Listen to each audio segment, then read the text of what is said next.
what we're going to start with is just like I just wanted to take 1 second and first thank you all for being here today with us. Today it's a very special day because it's our chapter 3 presentation final, which is a very interesting chapter. It has to do a lot with very innovative practices and basically the application of Grasshopper in order to create communities. This is the chapter 3 of the Master of Science in Computational and Advanced Design program, which DesignMorphine has in collaboration of the UACG in Sofia. And the program goes beyond the conventional design practices and conveys various design scales, resulting in significant improvement in the students' design and software capabilities. This program itself is structured in 5 primary design chapters and 5 technical and theoretical labs, and spans over the duration of 9 months. And as I'm introducing basically the program and everyone, Tung is sharing the work in progress boards just for a glimpse of the work. So first, I would like to express my gratitude to all the students that have made tremendous efforts for the work to be completed today, and also being part of their journey. It's really a unique experience. Also, I would like to thank our educators, Christina Uhrova, who is an innovative architect at IC. Thank you, Christina. It was amazing having you this year with us. Also, Andrei Padure, who is for the 2nd year with us, who is a computational geometry engineer at AA Build. Was the core leads that are always by the students' side full-time, Eva Hefes and Tung Hengen, and our technical lead, Pedro Venegas Rodriguez, as well as my peers, Svetlana and Michael. And today also we have with us some special new guests that are joining us. So thank you so much, Lenka Petriakova, for joining us, lead architect from Zaharit Architects. Hello, nice to be here. Hello. Eric Goldenberg, co-founder of Monad. Welcome, Eric. Thank you for having me. And Natasha Alpert, co-founder of Miras 3D, who is going to join us shortly. And amongst our guests today, we'll have some returning guests and creates from past chapters. So welcome to all of you. And we're very thankful for the support and for your time today. A little bit more about chapter 3. Chapter 3, it's basically geared towards habitats, as I mentioned in the beginning. It is an exploration of how habitats can bring people together and create communities and clusters. It examines the idea of what constitutes a community and why people feel the need to live together under a new scenario that the team of students has developed. And the students are asked with not just creating a final design of their envisioned community, but also developing the process and reasoning behind it, allowing for multiple forms to basically be created by the parameters that they set. And as part of this, the students are introduced to different non-destructive reversible design workflows using preliminary Maya and Grasshopper in this phase. The students have already also worked from previous chapters on what is constitute basically the new body creation and what we basically call a prosthesis. They have worked on single unit habitats that now merge into the bigger clusters and communities, private spaces and public spaces that we're going to see today. And just a reminder, this is not an architectural master's. The program is focused to envision the future of humanity. And we are looking at multiple units, which are part of a bigger aggregation. So we'll be reviewing a total of 15 projects today. And please keep in mind the presentation should be contained within 7 minutes, and reviewers will also have around that amount of time for each team. And Eva and Tung will help us with keeping time. So yeah, thank you guys for joining us. That's going to be an exciting presentation, seeing like where all the students are with the work. It has been really like a really great effort by from your side that we really appreciate. So we'll start first with team B3. And I'll hand it off to Tung and the team.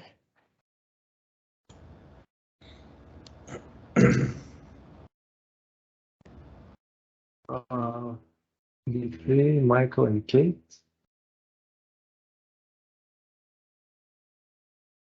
Hello. Hello.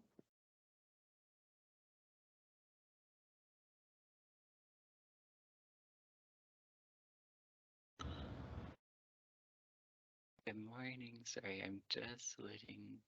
You're kind of quiet, Michael. If you want to, Can you hear me okay? Yeah. Sorry, the mirror is just being a little laggy. Okay, can you guys see this okay?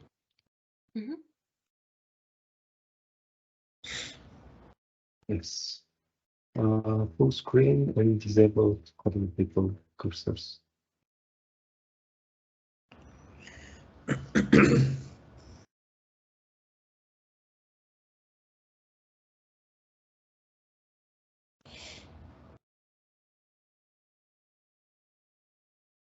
Okay, I'm ready when you are, Kate. Okay. Over thousands of years, a callous exterior has formed over a pocket of energy in a galaxy far away, creating a barren planet. This planet is largely uninhabited, yet it exudes energy across its landscape. Roaming the planet are two solemn keepers who have the ability to wield and maintain energy. The Dawn Keeper is hardy and meaty. The blubbery mushroom-like forms help to keep this keeper warm and protected. The Dusk Keeper is crunchy and callous, with pinecone prickles protruding out from the core of the keeper. These forms help to catch and store energy in their nooks. Roaming this planet are two individual roaming mothers, each mother a migrating intertwinement of entire ecosystems. These mothers embody a living system at all scales, with each individual as merely a fraction of a connected whole. The Dusk Mother alters between dry and dewy. The architecture is remnants of creatures of the past. The dusty creatures are like mites and crustaceans across the surface, nuzzling in between dust and air, while the dewy creatures here like to crawl and hop.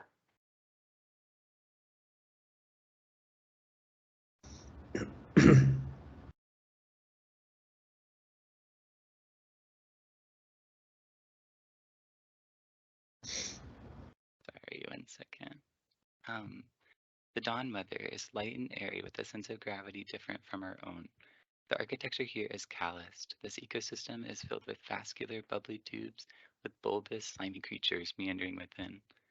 This mother houses the water and winter biomes. Within each mother are two competing ecosystems living in harmony.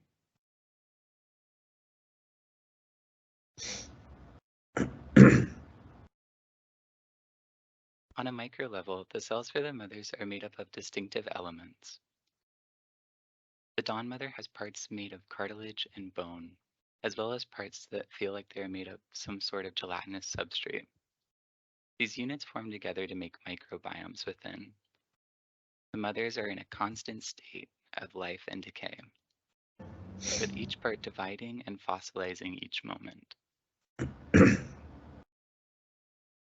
In their mature state, the parts come together to create a Dawn Mother cell. The mother contains each of the two seasons within each of the two seasoned ecosystems within. The cell continues to grow and mutate, following similar patterns to creatures on Earth. As the cells come together to form pathways, they share nutrients and energy. As each cell connects, it turns from an individual biome into an ecosystem. These ecosystems are then engulfed in some sort of gelatinous substrate. As the cells continue to grow, they become calloused and meaty. To keep warmth and energy from the mother and allow for the Arctic mother to gently float across frigid landscapes.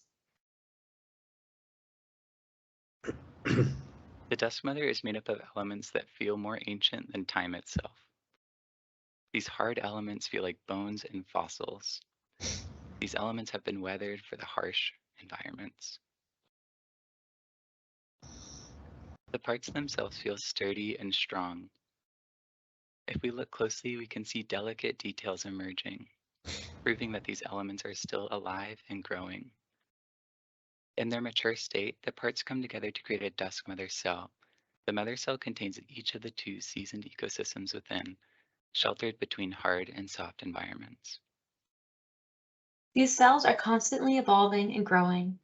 The early stages feel like they're developing like a mere piece of tumbleweed. As the process continues, we can see that there is some rhythm and order in the progression.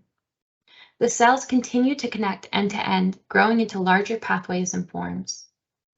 At the final stage of growth, the mother sprouts its roots and plants itself into the barren planet, awaiting its next generation of migration.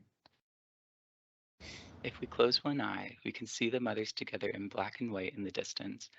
Their geometry is so distinctive in the morning light.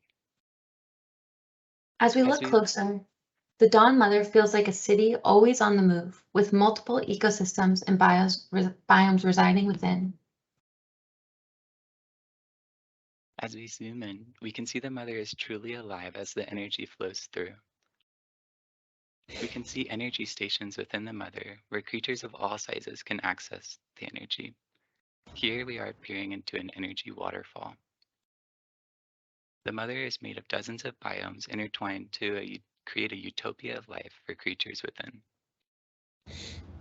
The Dusk Mother feels like an ancient city with multiple ecosystems and biomes residing within. As we zoom in, we can see stages for the boisterous creatures and crannies that allow even the smallest creatures to feel safe. We stumbled upon the sleeping quarters for the creatures. Let's try not to move as to not disturb them. As we travel down the legs of the mother, we can see that they are drawn to the energy of the crevasses.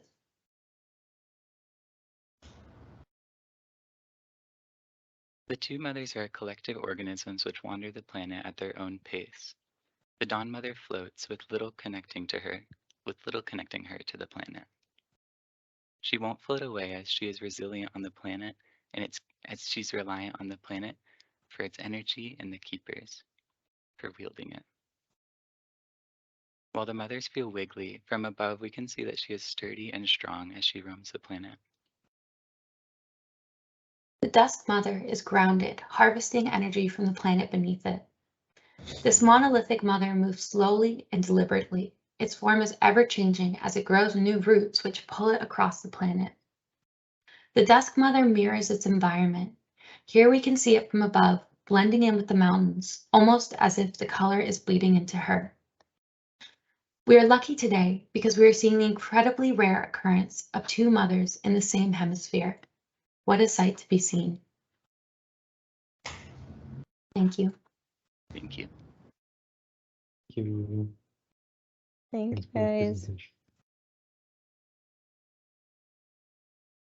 Thank you, guys. Very beautiful presentation. And your very unique style that you guys know that I love and appreciate. I wanted to ask you if you can just go through some of the visuals and really, like come closer to them, because like, we weren't really able to see like the visuals, just the circle, and it was really like a thumbnail. So if you can really go through them a little bit and take a couple of minutes just to walk us through the different visuals and what we're seeing in them once more, like that would be very helpful.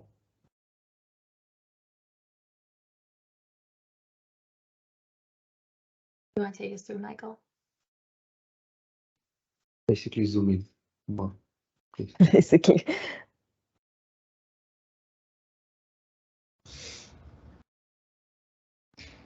Michael, are you talking or are you?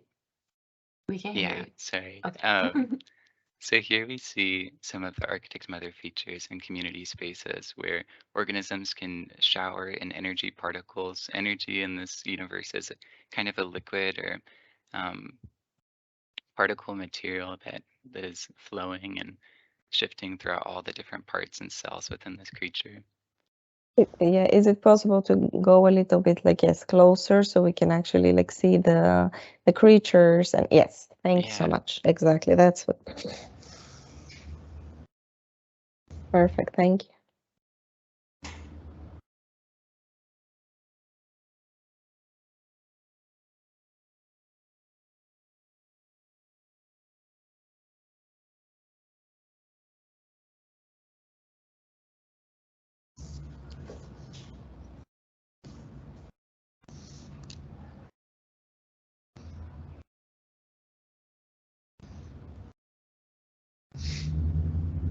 And what do we see here? So here we see the forest keeper interacting with the particle storage units.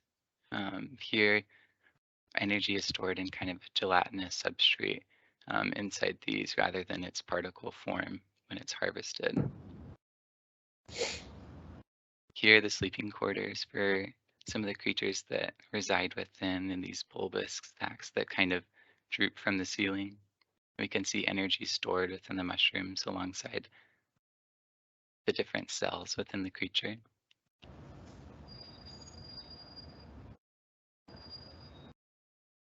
Here we can see energy being harvested near the base from the cracks within the earth of the barren planet. I ask you, is it this energy that helps the mothers to grow, or based on what inputs they grow?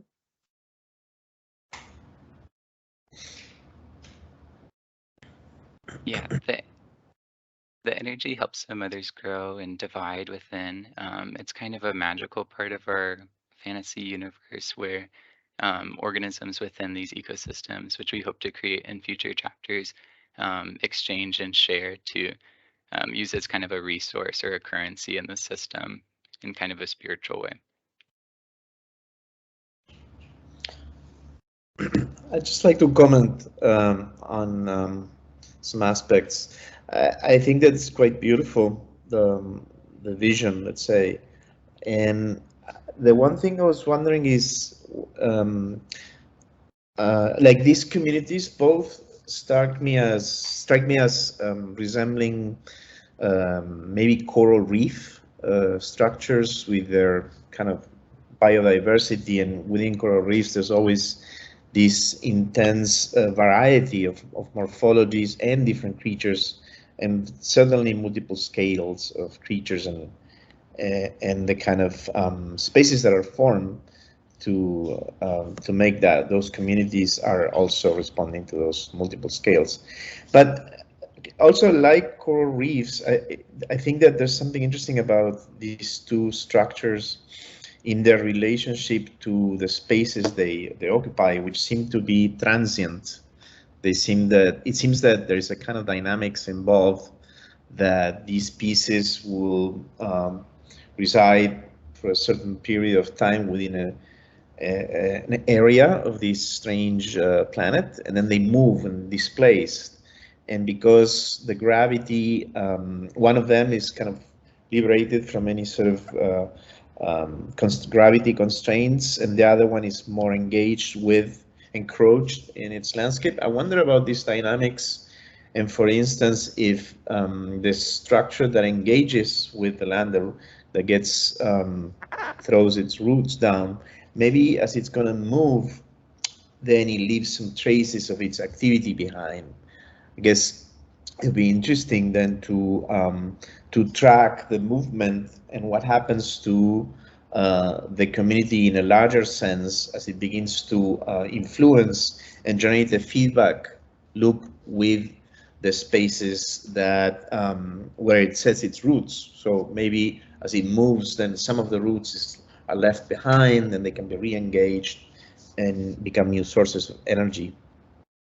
Oh, Erica, your comment comes very handy because next chapter we're exactly like examining mobility and working with Houdini. So that's the guys' next step. So I feel that it's very, very helpful for them exactly like to rethink and about like this aspect of the community and how it could grow. Like so, yeah, thank you for that. I also really like. Oh, sorry. There you go. Oh, I really liked that comment because one of our concept is building upon a fossilized world. So how you said parts are kind of left behind. I think that could really play into kind of leaving almost architecture behind as these creatures move and leave a trace on the planet. So thank you. What I just wanted to add to it is that yeah, they look like these coral reefs and you know, some kind of organism that it's growing. It's taken, you know, from the energy. It's growing, you know, based on the spiritual exchange or how guys you are creating it. But it is still growing somewhere within the landscape. So if they are kind of, you know, growing in two different parts of your hemispheres or, you know, the universe you are creating, maybe they could as well try to take something from the environment where they grow, or if there are different sorts of energies that they kind of grow based on. Because now you have still quite similar geometries, so maybe that can make them even more unique in the way that they differentiate based on the environment as it is in nature. Yeah, no, that sounds like a great suggestion.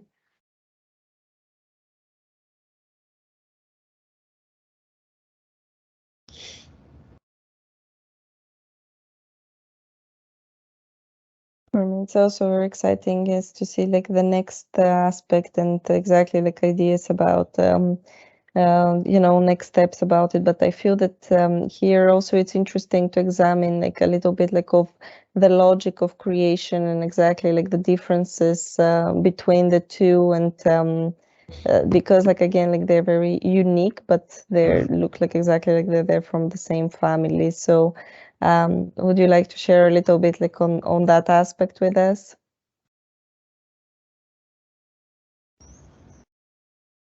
Yeah, so using Wasp and Grasshopper, we created different rule sets for how parts can amalgamate together. And so here in this kind of growth sequence, we can start to see some of these rule sets come together. For the forest, we tried to employ rule sets that supported verticality more, which is why the creature kind of has more stacked layers. A lot of the cells feature kind of caverns and cave systems within them, like you see in here with these internal holes and kind of nooks and crannies. So we were really enjoying those aspects and playing with different scales as we imagine kind of it proliferating, and as these soft parts that are newly born are fossilizing as they get bigger, and it kind of becomes a more permanent part of the creature. With these platforms that you see in a kind of cream colored material here, and the green being a more new and kind of young, lively material. Like how is this process different, like in the way that you're building, or different or similar actually, like in the process that you're building the other part of your aggregation? Yeah, I think the main difference between the two is where the like the other mother is kind of much more horizontal or much more vertical. This one is much more horizontal. And so we tried to have kind of both in the process, and like just in results of our like base geometry from the last chapter being curvier in this one, it ends up kind of with this more like these like kind of long bubbly tendrils almost. And so we like really tried to accentuate that and made a lot of parts that were like almost like combining these like larger curves to get this like thing that felt like it could hold this like jello material. I wanted to say something about these amalgamations. I mean, the word amalgamation implies perhaps a lot of negotiated, adapted conditions. And it seems to me that your compositions are much more reminiscent of collage techniques. And in fact, you actually have several moments where the different kind of elements are kind of clashing or sort of crashing into each other. So I would perhaps think of ways in which, or maybe I think that larger umbrella is implies the actions of amalgamation. So I would think of ways so that the geometry can get cleaner or resolve more clearly the meeting of the different kinds of scales of components and geometries, to sort of get away a little bit from this indulgence in clashing or crashing parts. I love geometry, so I appreciate it when there's more effort in sort of really negotiating better the parts with each other. Yeah, we were really inspired by like protein and like microscopic like images and things like that, which are like this like fine balance of chaos and cleanliness. But I guess we lean a little towards one side. Maybe it's about setting up the rules, because in all of the chemical reactions there are rules like how the cell is growing and how it connects, and maybe it's just about that you guys define those rules. Like maybe there is just appearance of one set of geometry kind of operations when they meet, like suddenly everything gets doubled and I don't know, stretched, or so you just set up the rules. Maybe when you have them kind of going around your hemispheres and they are leaving these traces behind, what was the idea before, maybe because of the different environments, then all of your kind of traces develop in different way. Or where is it going through some areas, maybe in one the gravity is too big, so everything gets squished. In another one, there is no gravity, so they kind of grow, and that is similar how is in macroscopic element. So and then you can have a cleaner geometries and the connections and how they behave, and start to read the story of the travel of your unit. Mm.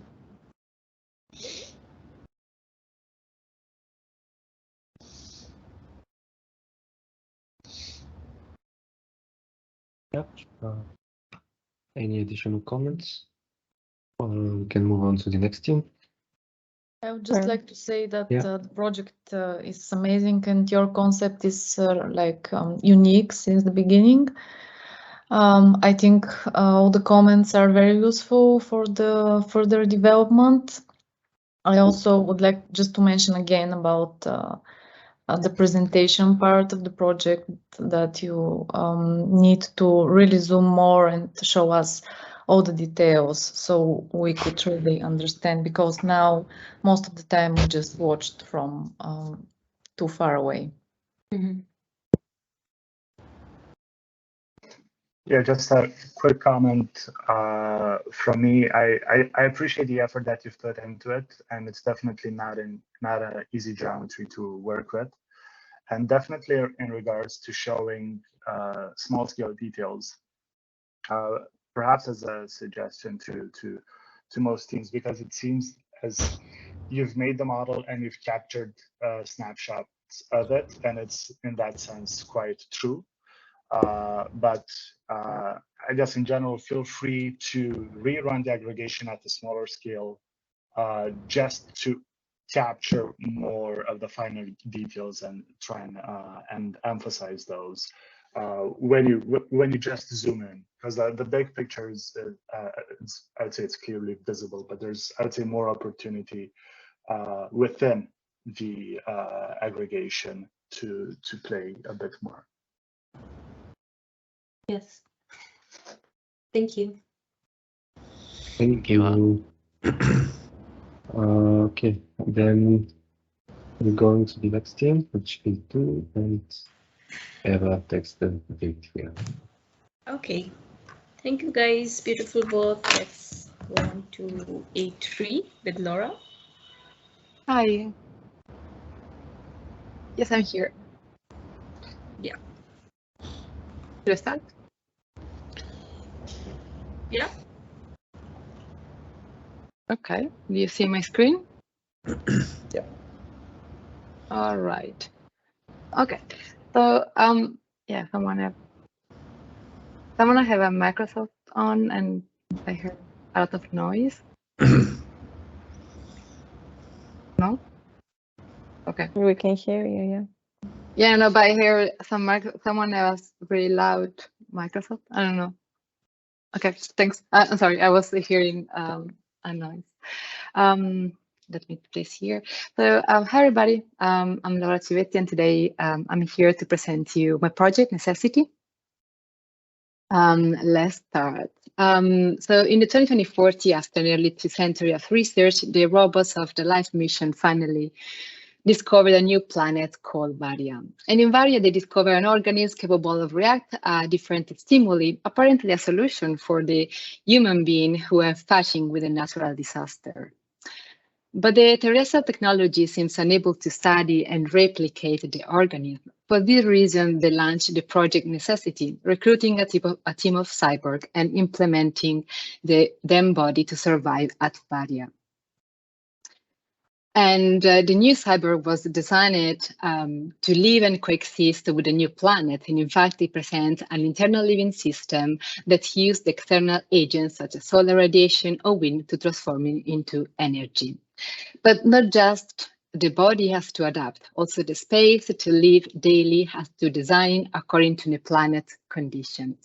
And here, let's start to design the main unit, which I call it cupolaria, which is composed by the main core, which is provided the energy, and the main activity that are facilitated inside of it is the growing lab and the media lab, which are corresponding to the growth of the organism, and the media lab to transfer the organism to the cyborg.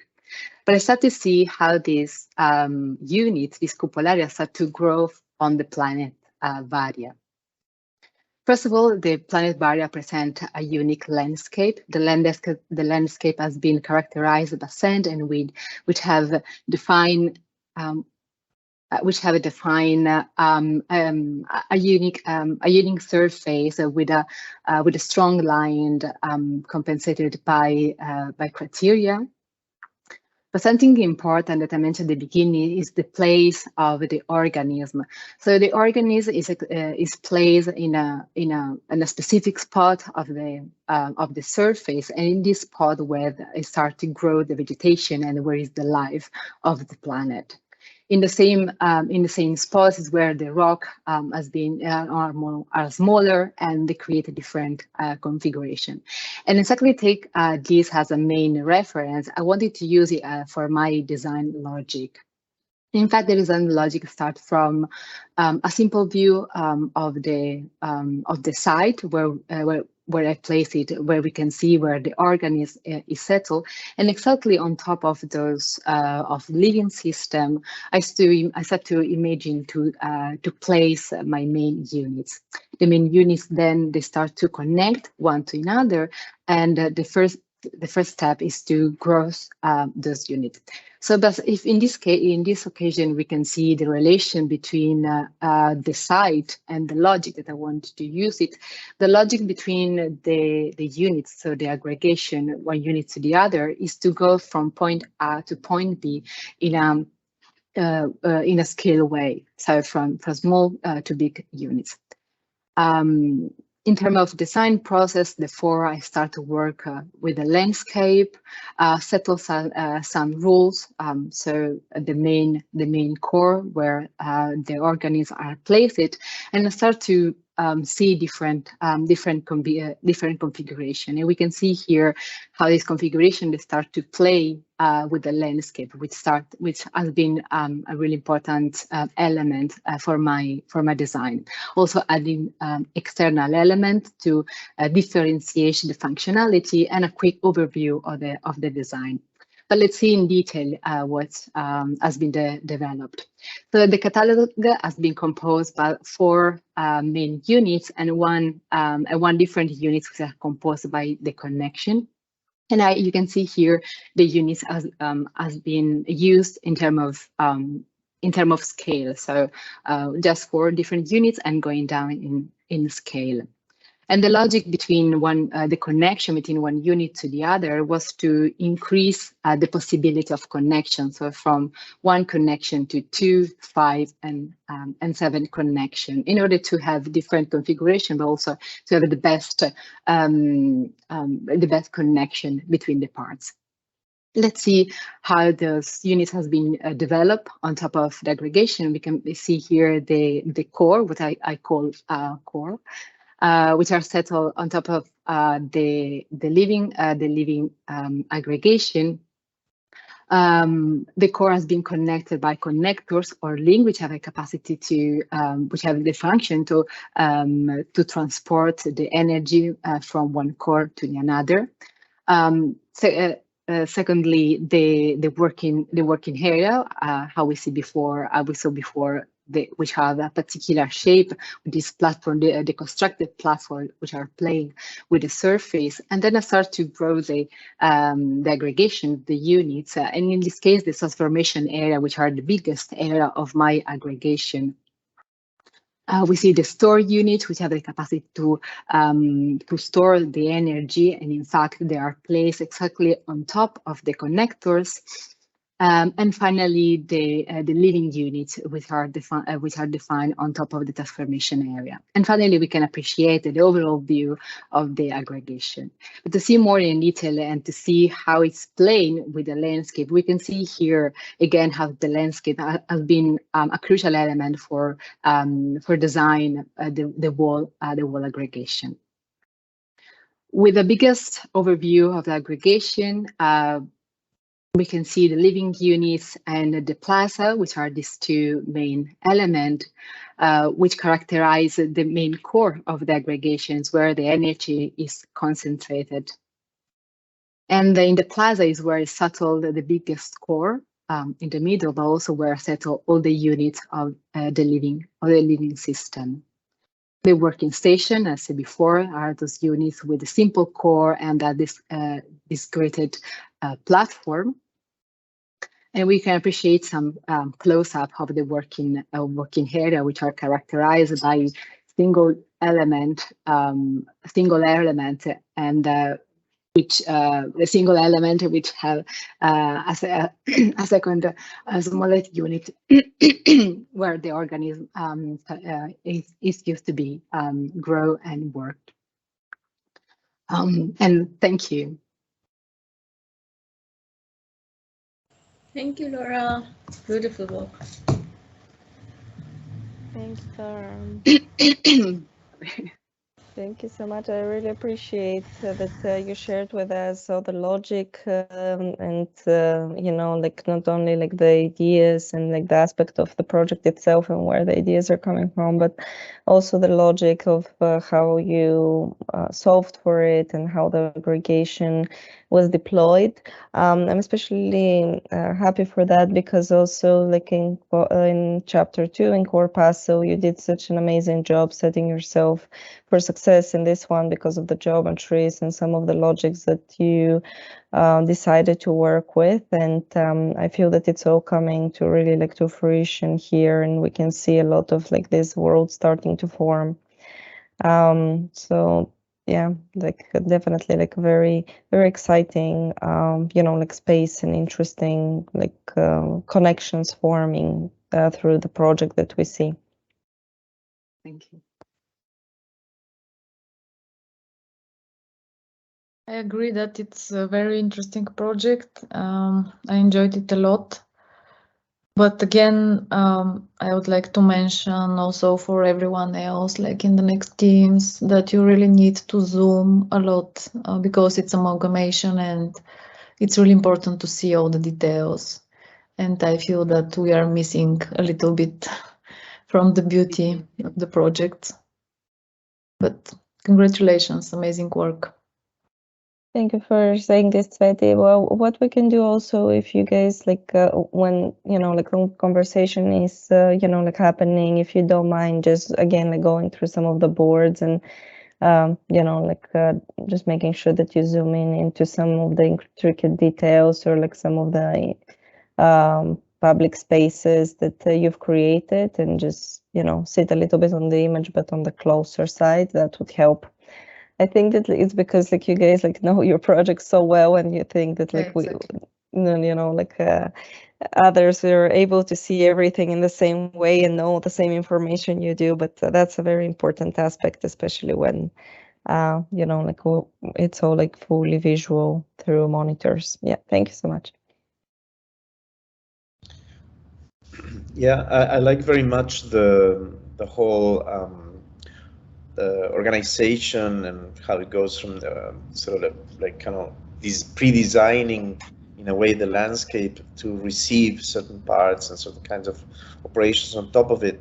And the one thing that I'm very curious about, and I think where there's a lot of opportunity, is the kind of ambiguity that there is in the use of color, because at some point there's some orange kind of organic flowing curvilinear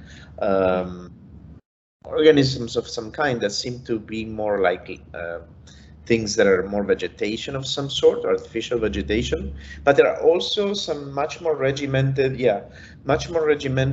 oblique directional connectors, I think it was what they were called, that sort of distribute the energy and also allow to connect and hook up all the units to them. Yeah. And I think that there is an opportunity in negotiating them, because when we see them and also expanding the role of those horizontal and also vertical orange connectors, because they form a kind of interesting lattice that the whole system, as it begins to leave that landscape, it needs to organize itself vertically to kind of organize and support both structurally, but also support the livelihood, because they're providers of energy, all these connectors.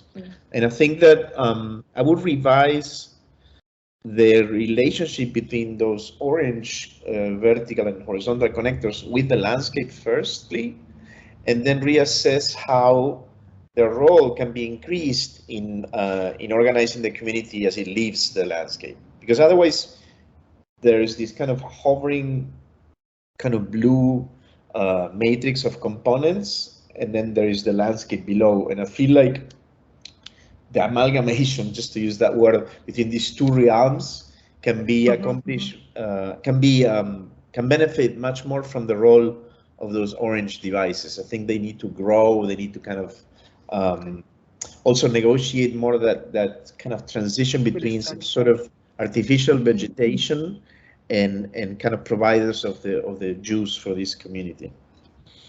I see. A beautiful work. It's a very nice project. May I ask you to pan back to one of the images where you have kind of like a new stone extrusions? I think it was like 2 images back.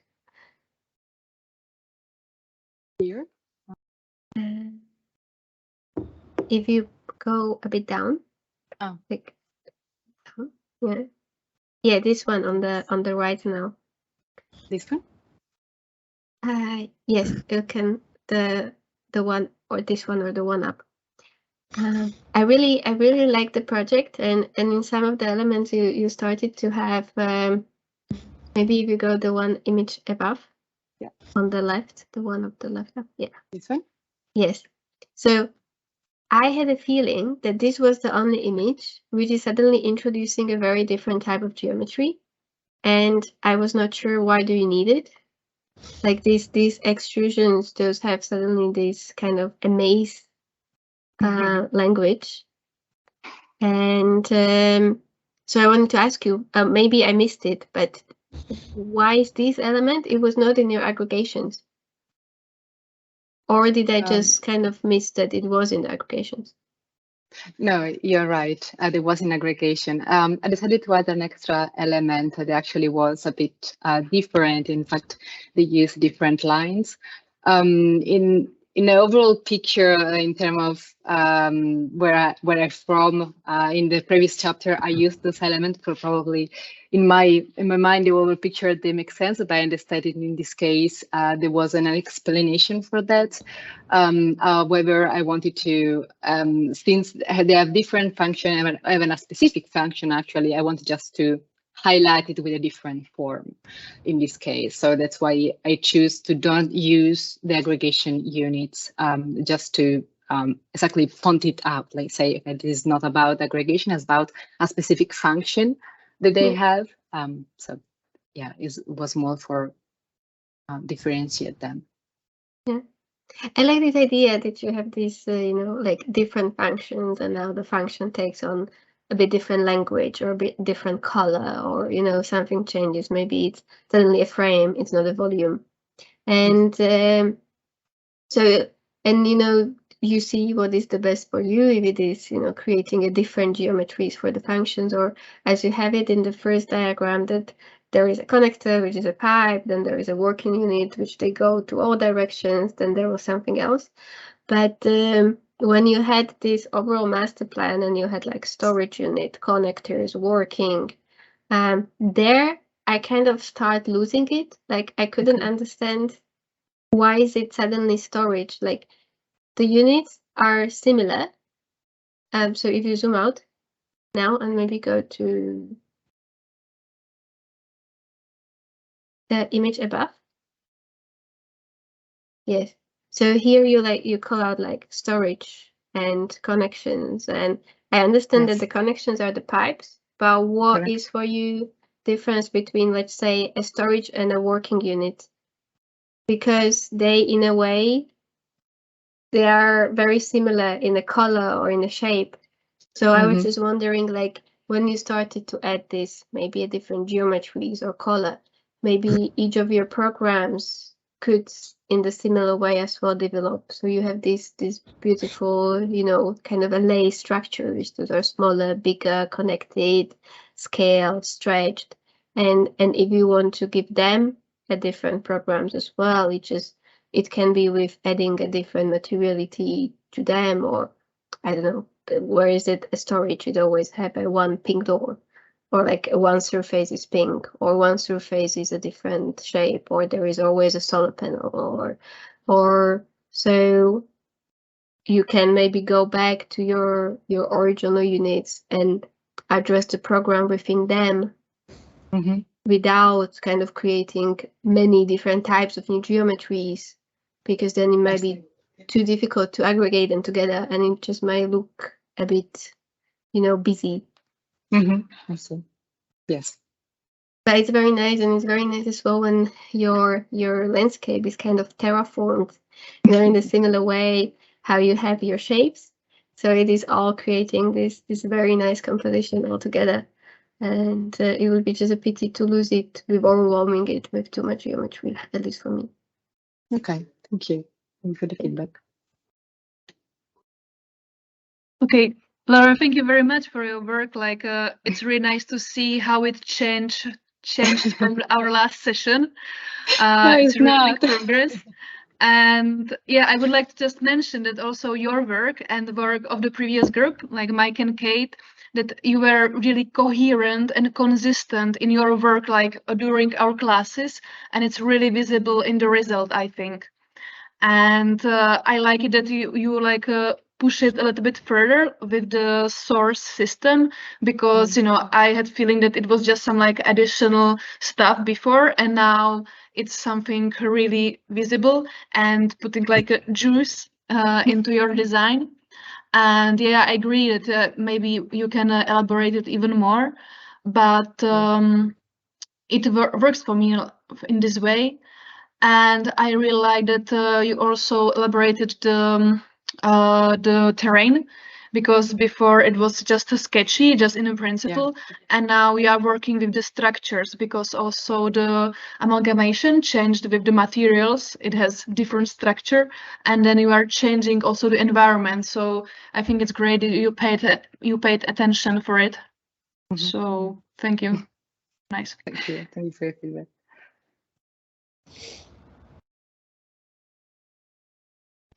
one thing I'd like to add. I personally, I guess a favorite on my end is just the plain black and white image where I think that image to me shows that there's a degree of control that you have over the tool. And there's this big distance, which I would say you've clearly traveled since we last spoke, in a sense that I'd say that this chapter is very difficult for everyone. It's as if people are being asked to learn how to play the piano and compose at the same time. And what I would argue is that to me, this image says that you're more in control of the tool rather than the tool being in control of the designer. And I just wanted to commend you for this.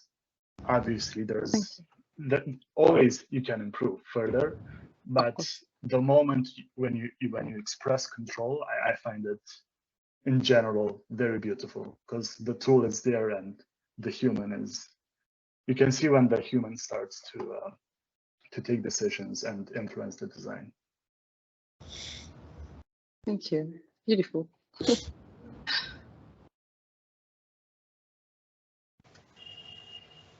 Okay. Thank you guys for the beautiful comments and amazing project, Laura. Thank you so much. Let's move on to the next group. Thank you, Laura.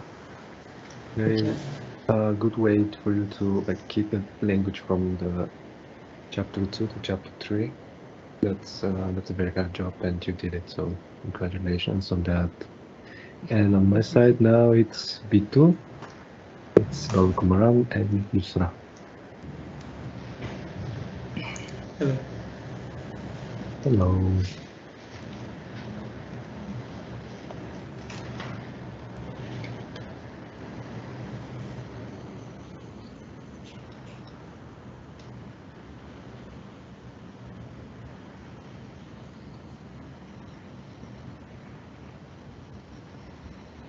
Hi, I'm Yes. Yusra. Can you go full screen?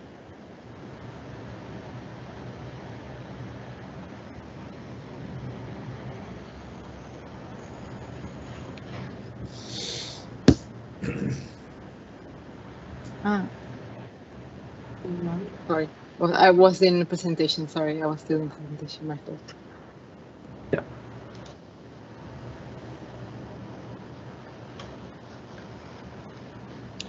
Yeah.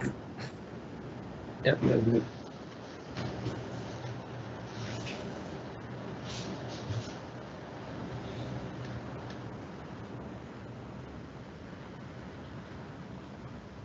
Sorry, my screen is stuck.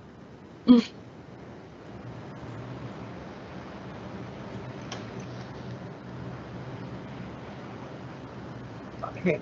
Hi, I'm Yusra, and with me is Bala, and together we're the retardants.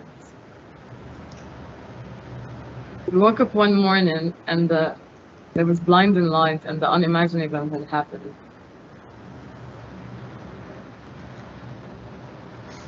Earth as we knew it, everything was distorted, and Earth as we knew it was no more. Flocks of people were running into this unidentified vessel, and just like Noah's Ark, it was supposed to be the savior for humanity. As we moved through space in this vessel, we were hit by these bioluminescent forces that caused us to crash into this unknown space. It was extremely hot and arid, extremely windy, and the heat from the tornadoes and the swirls in the environment was burning us. It felt like we were in an oven. Our throats were dried out. The environment around us was rapidly changing. Our skin fell off. It was like fire on our flesh. We were burning off. We began to evolve into this skeletal, callous alien creature. We were reacting to the organic cellular in the environment. Over time, we became something else, almost an alternate reality. We became the retardants, the extreme climate survivors. As we began to get used to our new environment, we began to seek new forms of shelter in this environment. We began creating burrows which were made up of fragmented rock pieces, pebbles, gems, and minerals. This was supposed to be our new dwelling, our monolithic haven.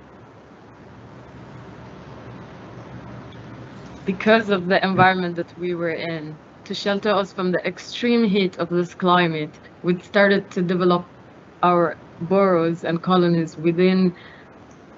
nestled within the canyons of mountains. These dwellings are typically made up of long carved-out rock pods connected to a central cave which serves as the heart of the dwelling. The dwelling unit consists of composition of energy crystal, powerhouse, crawl chambers, research coves, cleansing chambers, and a nutrition space. The composition and sizes of these spaces vary depending on the function of the dwelling and number of occupants. Additionally, as our colony began to grow, we began to deploy a series of service hubs that help with the control and defense of the colony, and it contains most mechanical parts. Systematically, our dwellings A, B, C only aggregate with each other into microclusters of 2 to 5 units, each of which contains a service hub to regulate the activities. Dwelling type D, which is usually larger in size, typically connects to all other type of dwelling and serves as the main connection to the communal hubs. Our communal hubs are the main core of the colony and house public functions such as the auditoriums, recreational spaces, stadiums, and more. Our entire colony grows from minerals, lava in the rocks, and we have a series of mineral deposits nested within the communal hubs that harvest and control the flow of minerals. Here are some examples of the micro aggregations that make up our colony.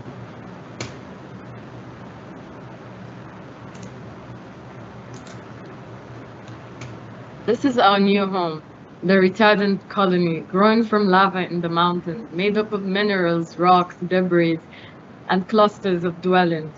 Although it's rooted in the mountains, the colonies branch out over time like stems of a tree, and the dwellings cluster around it like the foliage swarming around the core. And all of these are held together by these bioluminescent energy forces that are around us. Rather than being detrimental, we use it to our favor. Here's an outlook on the growth sequence of this colony. It starts with leftover rocks magnetically growing from lava pads within the rock. The initial rock stem then grows from this, feeding off this energy. A series of this mineral stem begins to branch out into a linear system, which then has a series of mineral depots that anchor on it. Along this mineral depot being anchored, communal hubs begin to cluster. From these communal hubs, we have a series of dwelling clusters that anchor to it. As discussed earlier, mostly cluster D. This cluster then attracts other smaller clusters, and these aggregate together. Finally, the dwelling clusters begin to have lakes and crystals and minerals that grow from them, responding to the environment. Over time, the retardants that grow from them. The rock panels on this system, as you can see over time, becomes the primary shell of the dwelling and the main structural piece holding it together. There are other components that create resistance to turbulence and wind of the system, such as the translucent filters that protect the space from flying particles and other substances, such as dust. The thermal pebbles that we have serve as insulation, storing heat and recalibrating the temperature in the chambers. The bioluminescent energy crystals serve as receptors for energy absorption, filtration, and conservation within the dwellings. We also have these sensors for dangers, which are in form of crystals. We have this series of disintegrating pods as well that are as a result of decomposition of the rocks, and the sheets over them allow them to discharge burnt energy. Over time, the retardants have developed a series of functional and recreational spaces around the colony. These spaces include mineral lakes that help cooling and dehumidifying the colony. We also have a series of crystal farms and mineral depots that help to harvest energy and grow minerals and crystals in the colony. Sometimes we have a hybrid of these. To help recharge our body, not just the colony, we also have rejuvenation plazas, which are spaces for us, the retardants, to recharge, discharge energy, and absorb new energy in our body, because this is very paramount to our survival. Additionally, we have crystal terraces that are equipped with sensors to detect danger and serve as a defense barrier for the colony. Here is a close look at one of these spaces, a cove-like space in the interstitial spaces between the communal hubs. It has a series of crystal forms of platforms growing within a mineral lake, which is the fertile part of the colony. This space is symbiotic ecosystem. The mineral lake acts as coolant, and the energy from the crystals react with the extreme heat and bioluminescence forces, which then condenses into liquid substrate that flow back into the lake. This mineral lake is the vital core of the colony that serves as the nutritional and energy hub among the colony. The minerals created by this ecosystem serves as a coolant and the energy source for the entire colony and system to function. The mineral lake is one of the most desirable outdoor spaces for the retardants to gather. The levitating crystal, which is in the heart of the space, is filled with lava, which creates a magnetic field around it that has superfluous amount of energy that holds the different elements of this colony together. Although we, the retardants, miss the familiarity, we miss the comfort of Earth, we believe that we are on our way to creating a conducive home for our future. Although this is working for us right now, we will further develop more systems such as mobility and so on to make this environment more conducive for us. You might not have experienced anything like this before, but we hope one day we can invite you all. Thank you. Thank you. Now zoom a little bit out, please.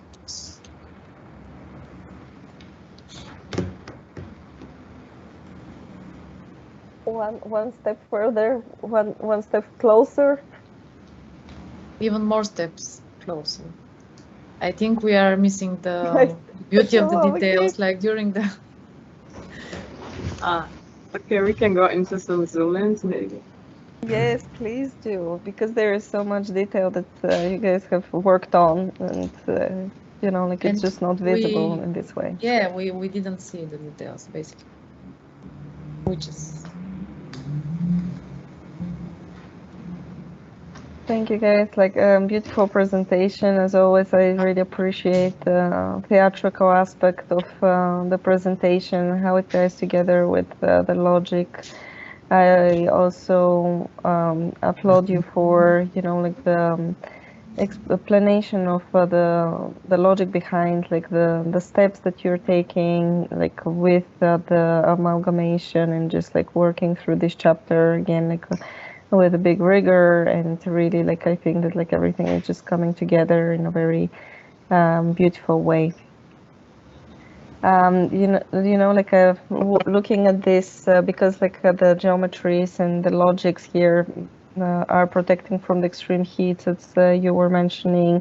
Like for me, something that would be very interesting also is to have really a sneak peek of like sections, right, like through these very enclosed geometries in order to see and understand some of these relationships. So that's something, you know, that like you might consider for the future, just like unlocking some of more spaces that are public spaces, but we're actually able to see what is actually like happening inside.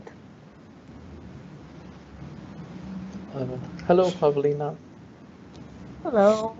This is Aryan. Apologies, but I was late a little bit. I didn't make comment for the previous project because I just joined in a bit in the middle of it. I was wondering if for this one, thank you. And apologies again because I don't have webcam and I cannot connect due to the very low internet speed in Iran. It would be very difficult to connect from two devices. But I remember this group because I think it was, I have already seen the previous stage of the design development of this project. It was very well done. I was taking some notes, however, I really enjoyed the narrative, again, with the transformation, the concept of the shelter. You guys mentioning about, we're talking about the extreme weather, I mean, environmental climate and condition, sun and temperature.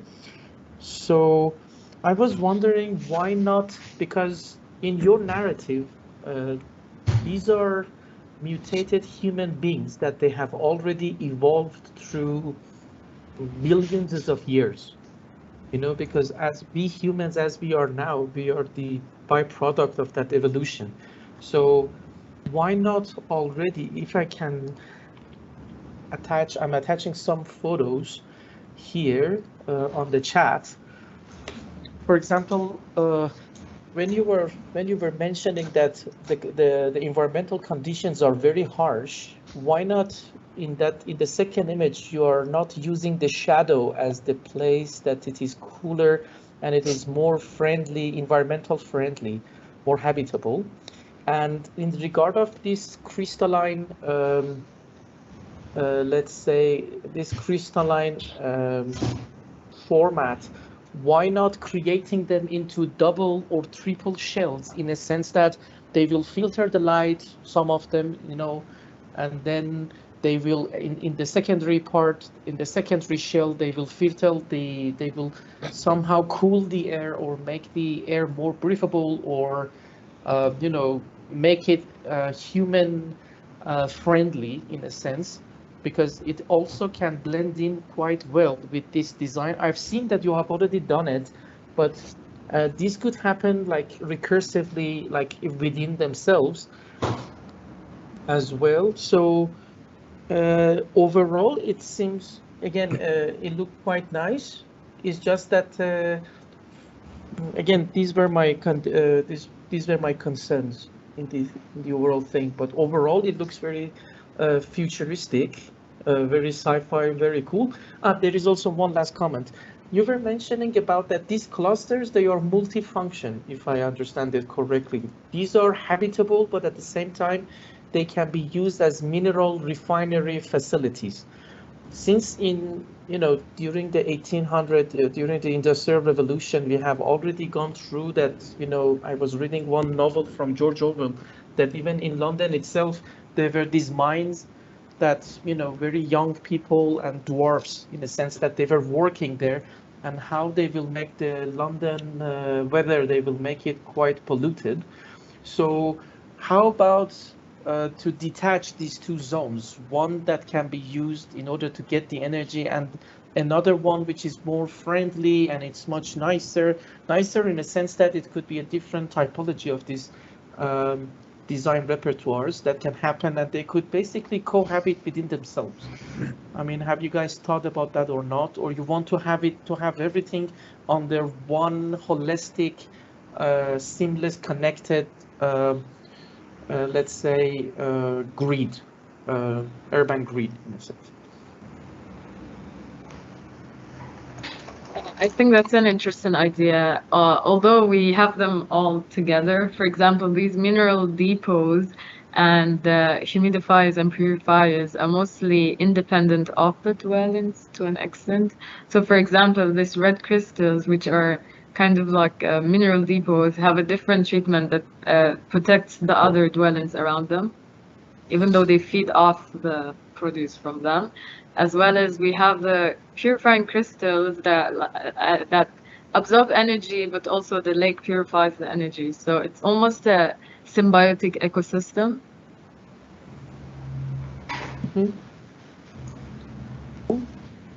I wanted to talk a little bit about the sort of tectonics and the way and the behaviors of the units as they aggregate.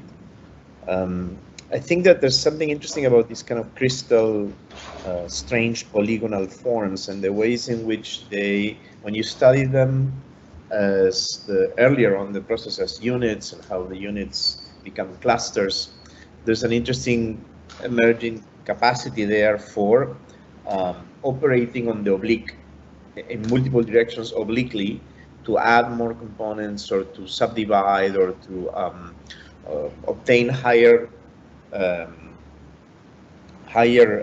complexity or higher intelligence in the ways in which these pieces are able to add other pieces or connect to other pieces. But then moving towards the right in your presentation, towards the deployment, I still find very interesting the ways in which the units in this page, the units, firstly, there's a kind of use of a minor series of units or smaller series of units that are adhering to the rock and kind of like anchor the system there, or the ruins as you call them. And I think that then the mineral, as the mineral begins to grow, what I question here is the kind of logic that operates mostly on the horizontal and vertical 90-degree sort of underlying logic. Because when we see your studies of the clusters, they seem to be much more effective growing in multiple directions, taking advantage of the crystal-like geometries of those polygons. And I think that it's about the friction between the faces that allows these polygons to adhere and to meet each other. But when you jam these kind of large magically floating rocks to them, that's when, to me, some energy gets, some power of the project, to me, gets a little bit dissipated, because it's relying too much on a kind of known idea of horizontal and vertical forces, whereas I think it's much more about, I like the moments where things kind of hang from something else and they kind of are suspended in there because they need each other to adhere and to generate that friction. And there could be a narrative about how these surfaces in friction can generate or harvest energy. But to me, the kind of idea of these things jamming horizontally, there is not an explanation to it, and it seems to just be some sort of remnants of our normative architecture, which again appears in some of the interiors where there's a kind of a feel of a shopping mall type situation where I think you need to rely much more on the kind of weirdness of these very strange small aggregations,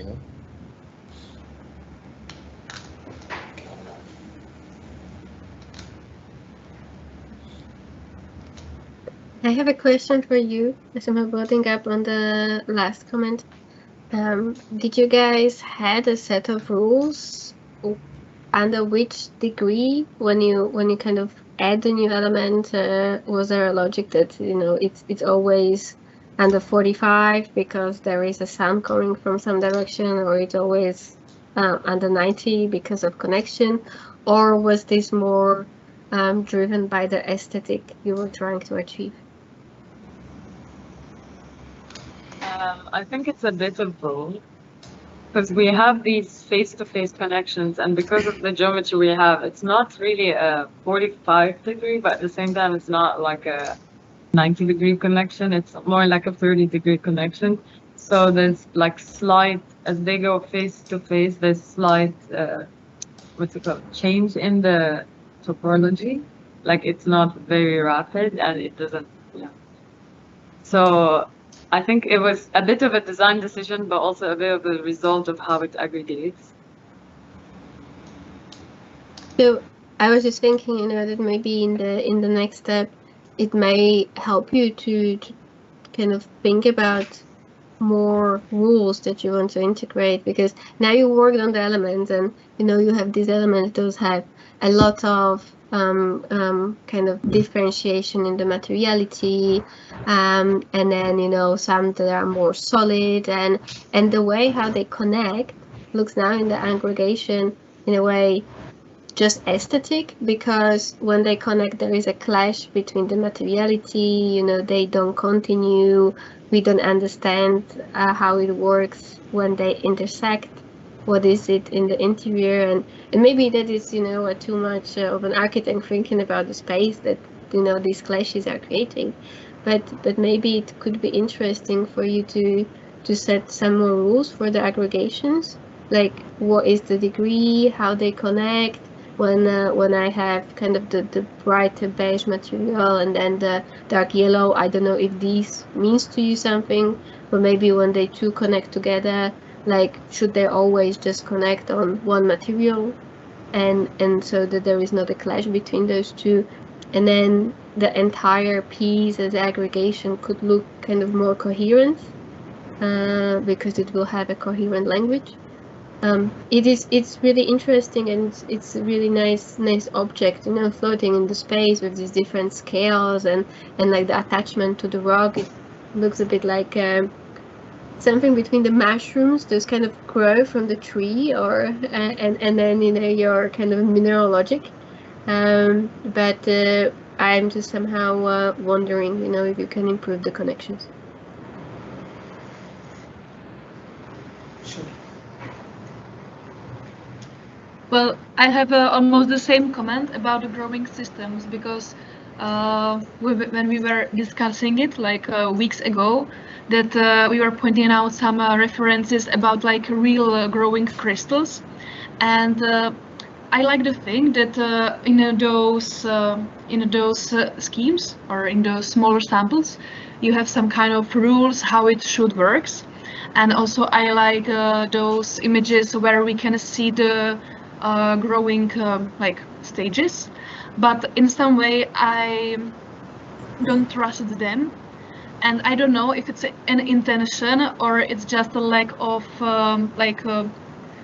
control over the growing system. And I know that it's really hard to make a good growing system which doesn't look chaotic or too rigid, but you know, we were talking that your growing system starts on the surface, then you can use the normals, so it will be like really connected to the environment, because you know your work also, I can see it from the visuals, it's really connected to the rock. It's like mimicking the world around, and in some parts I feeling it will crack down, or you know, it's like levitating, and so it's just the potential where you can, I think, push it a little bit further to make it more tectonic and like connected to the environment. But maybe it's also my like architectonic point of view to the static and, you know, tectonics and stuff. Just so. But otherwise, it's really great work, and I like that you differentiate the size,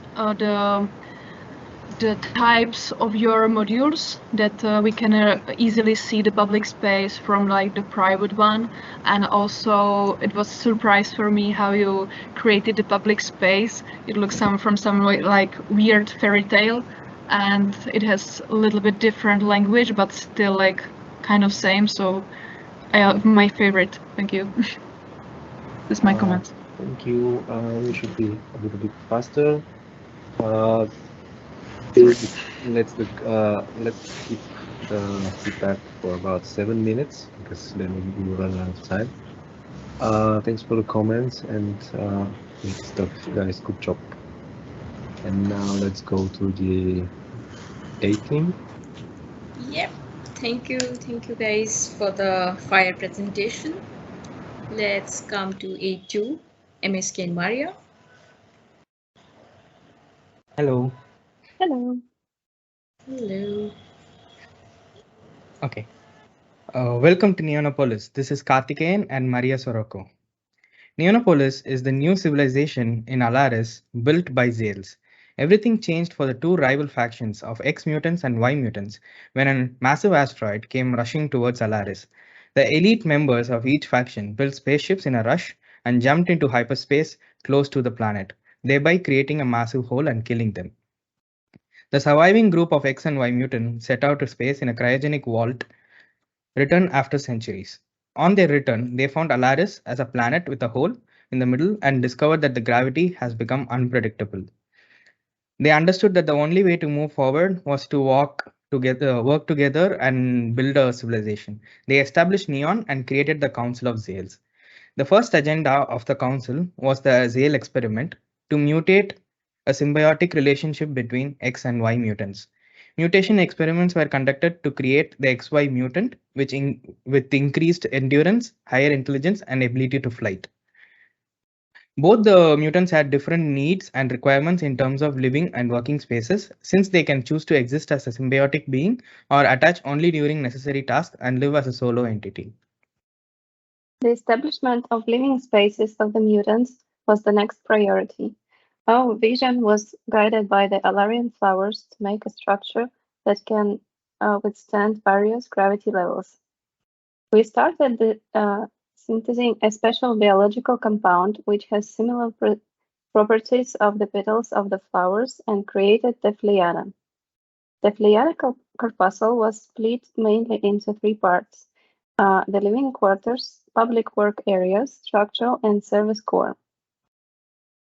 It features several sleeping capsules which can accommodate both mutant types, a landing pad to access each corpuscle, and emergency exit to be used in times of disaster. The bubbles were a crucial part of our experiment, which has greatly increased the protection of the exiles.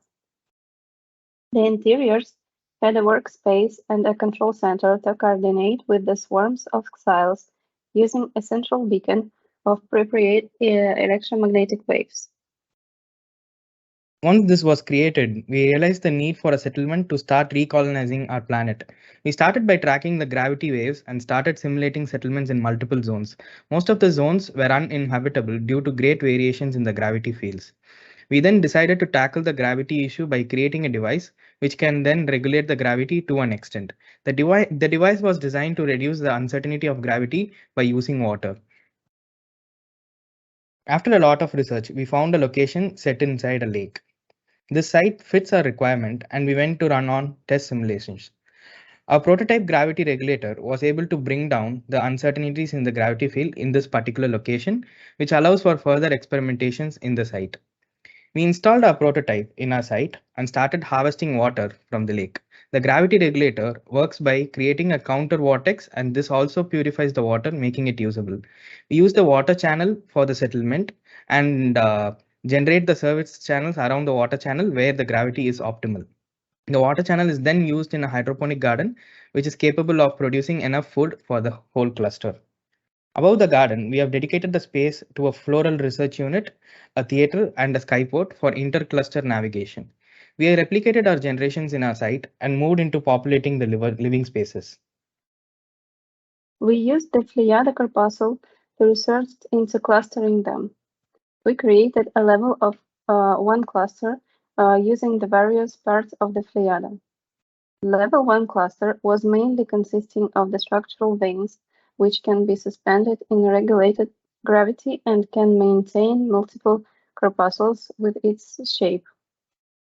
The various parts are fixed into structural veins and together create the cluster. We used our gravity regulators, which created a space around the water channels where the gravity is regulated and it's optimal of the exiles to live. It created gradient of gravity, which we used to accommodate increasing size of our clusters since the gravity on the outer zone is much less than the inner one. In order to ensure enough space, the density attribute was inverted with the size of our clusters. We then instanced the clusters to their respective points in our simulation. We started aggregating the clusters in our site and have the result. We present to you Neonopolis, the first colony of Zales on Alaris after a few centuries. Neonopolis serves as proof of concept that it is possible to repopulate Alaris. With further development, we can increase the efficiency of our gravity regulators to increase the level of control that we can achieve with gravity. Though we are not trying to make gravity return to normal, we need to make the best use of gravity to create a new civilization which can harness its power effectively. The open theaters we have provided now helps us in orientation of the Zales who are being populated inside the corpuscles and in future can serve as entertainment spaces for the Zales. With time and research by the Floral Center, the hydroponic garden will increase the yield and can fully support the colony in the future. Neonopolis serves as the ground zero for the population of Alaris and also helps in collecting the samples from our planet in a much quicker place than before. With the population of Neonopolis increasing steadily, the Council has decided to prepare for the next iteration of Neonopolis with more functionality and on-ground research center. Thank you and enjoy your stay. Thank you, guys.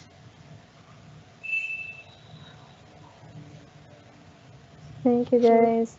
Really beautiful work. I feel that there's so much opportunity, like to like talk about this this project.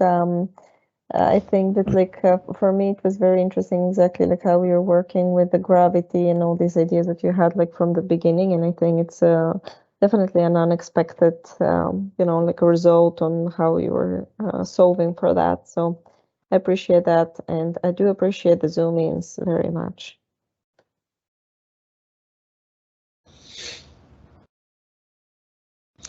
I like the design of the kind of speculation on the mutation of the inhabitants. I guess that's from before, and I was wondering if after exploring this great system for organizing around the question of generating an infrastructural device to stabilize gravity, if now you could return a little bit, it evolves to a grand scale. So you're operating now at an infrastructural large scale, but you also have such detailed creature, right? So at the scale of the body, how can we, the question that I would have is how can we now relate the scale of the body and the questions of gravity back to kind of feedback into the design of all these living quarters and pods and whatnot? Because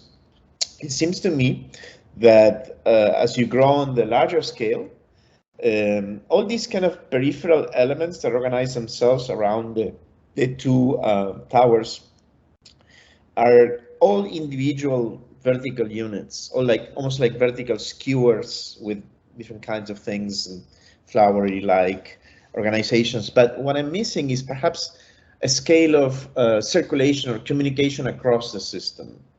It's clear how there will be some sort of vertical circulation within each one of these structures or the main two towers.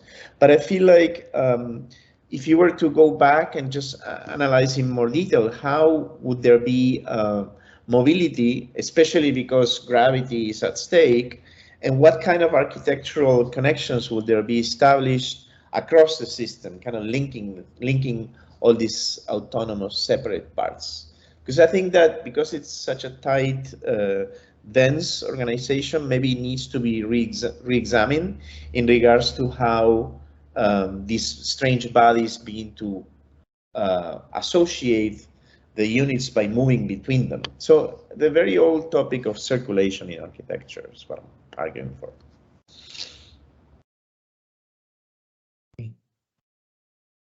Our tiles are flying, so they shouldn't have any problems to move around because they can fly.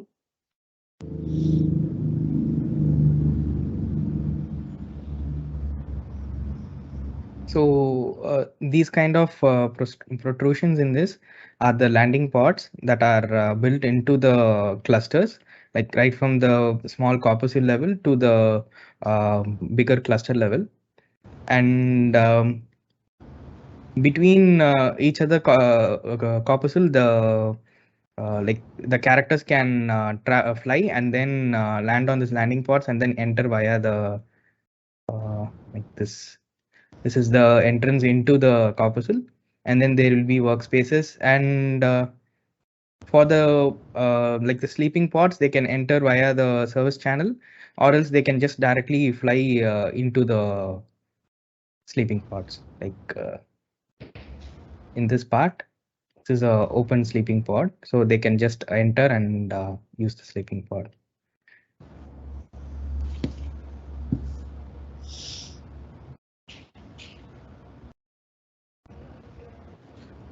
Well, if I may add something to that, I really enjoyed the narrative, the X and Y mutant, and the categorization of the inhabitant of your design. The color coding, it was fascinating, well done, very natural, I think it very naturally inspired color coding selection. Actually, I was just Googling about the flowers, and I just noticed that the earliest flower on Earth dates back to 130 million years ago.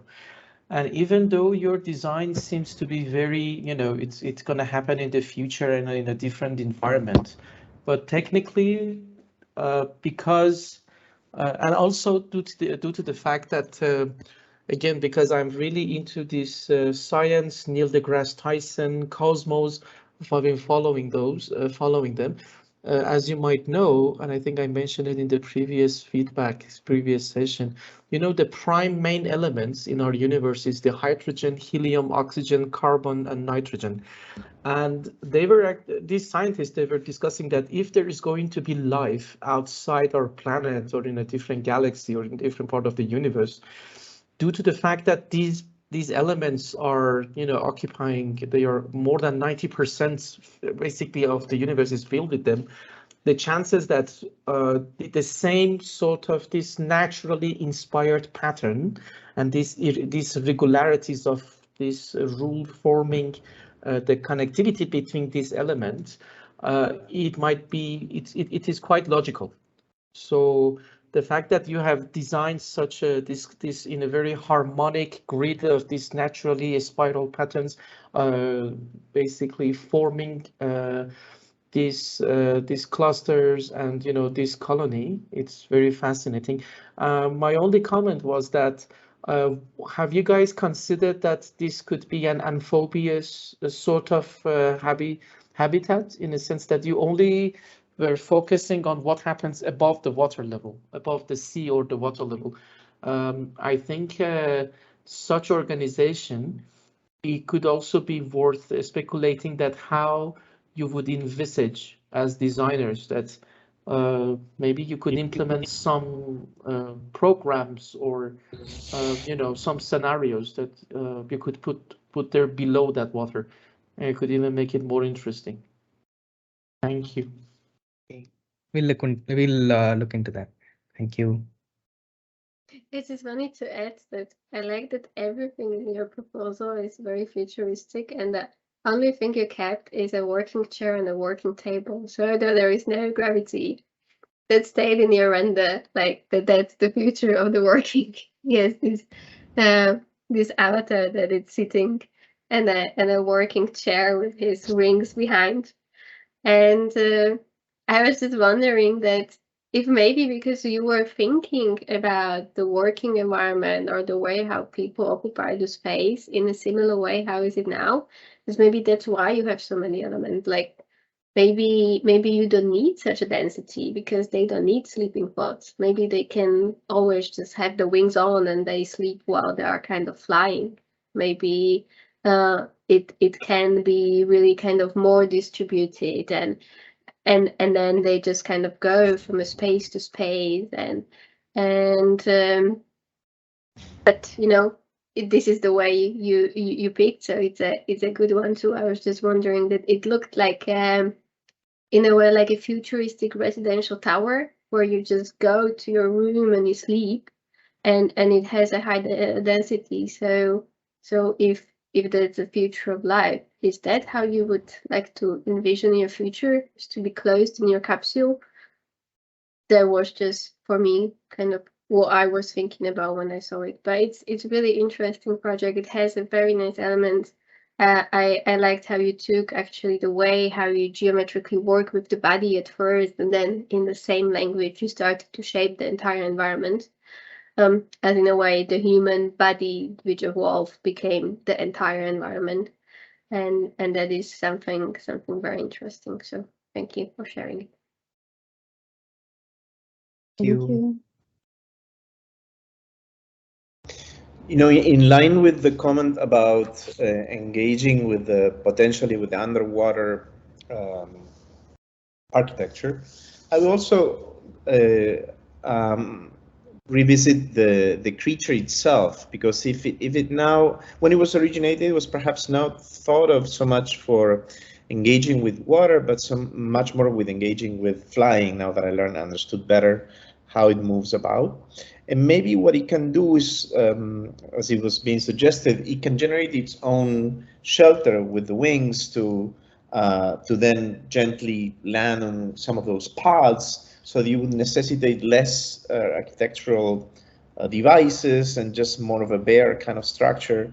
But likewise, perhaps the wings themselves or other parts of the body can evolve into some flotation devices or lotus-like device that can allow them to float or to engage with the liquid medium.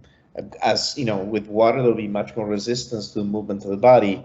So I think that there's something interesting about having introduced the liquid medium of the water, and even moving or engineering the displacement of water, and perhaps that can allow you to engineer the capacity of this creature to adapt to these different environments, which are now amalgamated. Air and water could be amalgamated, I guess, in their capacities. Okay. We'll look into that. Thank you.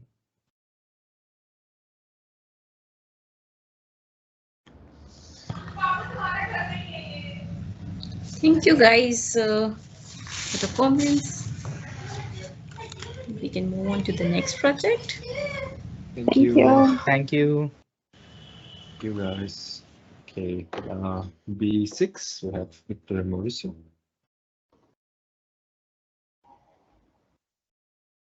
Yes. Hello.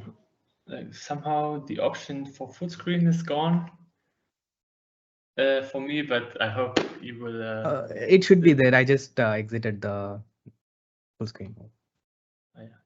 There we go. All right. Hello.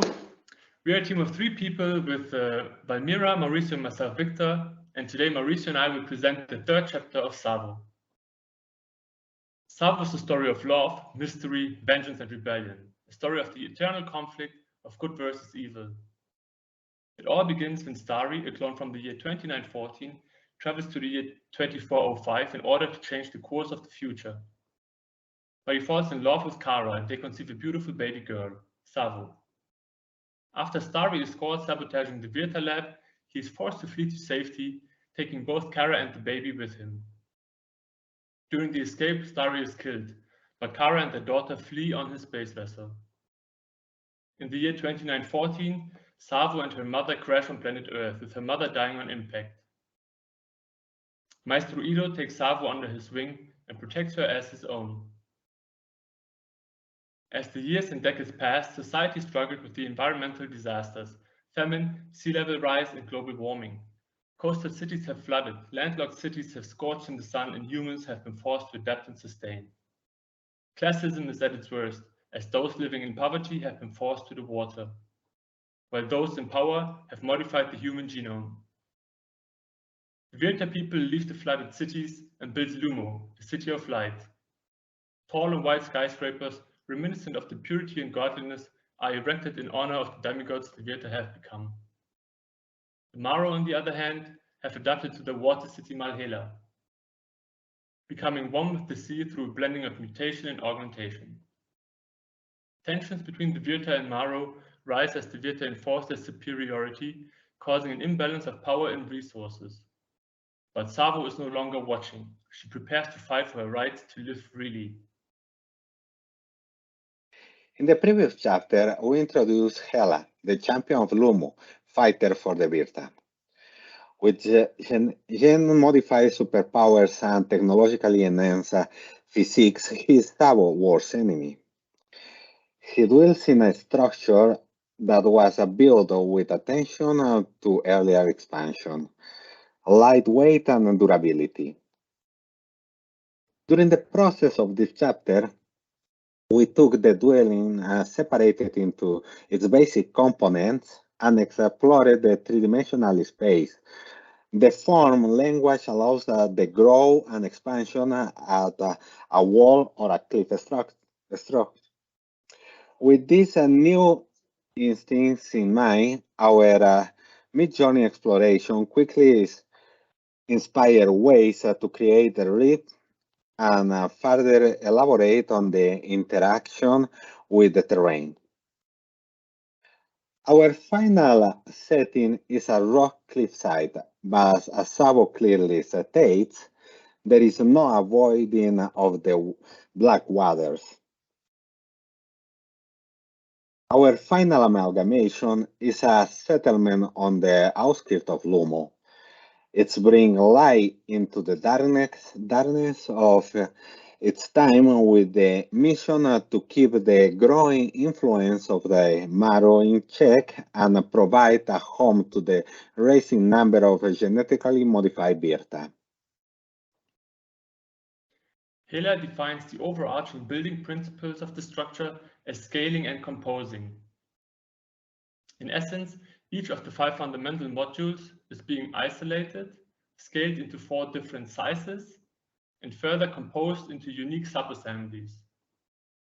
Each subassembly offers specific advantages for the required functionalities of the Virtan society and their lifestyle. Submodule 1 is located in the center between the living spaces. With the vertical orientation and wide openings, it allows swarms of Virta military to rush to defense in no time. Module 2 is a durable and lightweight component that, when stacked, functions as a fixation for the much larger public spaces of the settlement that will be placed in the empty spaces here. The third module is crucial for stability. The dynamic shape and flow of this module is utilized in 2 ways. In its expanded form, it becomes a strong, almost solid and spacious structure that anchors the entire settlement in the rock wall and is used as the administrational center, the heart of the unit. When the arrangement is shifted, the new submodule is much more airy and can expand far into the sky to create comfortable housing. Fourth module is one of the smallest by itself, but multiplied several times over, it becomes the subassembly with the highest number of modules. The dense pack is highly compartmentalized and therefore ideal for storage of resources, heavy weaponry, or sensitive documents. The 5th module peaks in versatility. The vertical expansion and general direction of this module leads to the composition of the biggest assemblies that ground the settlement at its base. The gate is the first line of defense. Every non-Virtan being must cross the security first, while domestic Virta use the twisted elevator to quickly jet up to their homes. In order to power the settlement and reinforce the structures, a sequence of secondary modules is combined into a permanent scaffolding. Light orbs make use of the surrounding humidity to harness energy and bring light to the settlement of Lumo.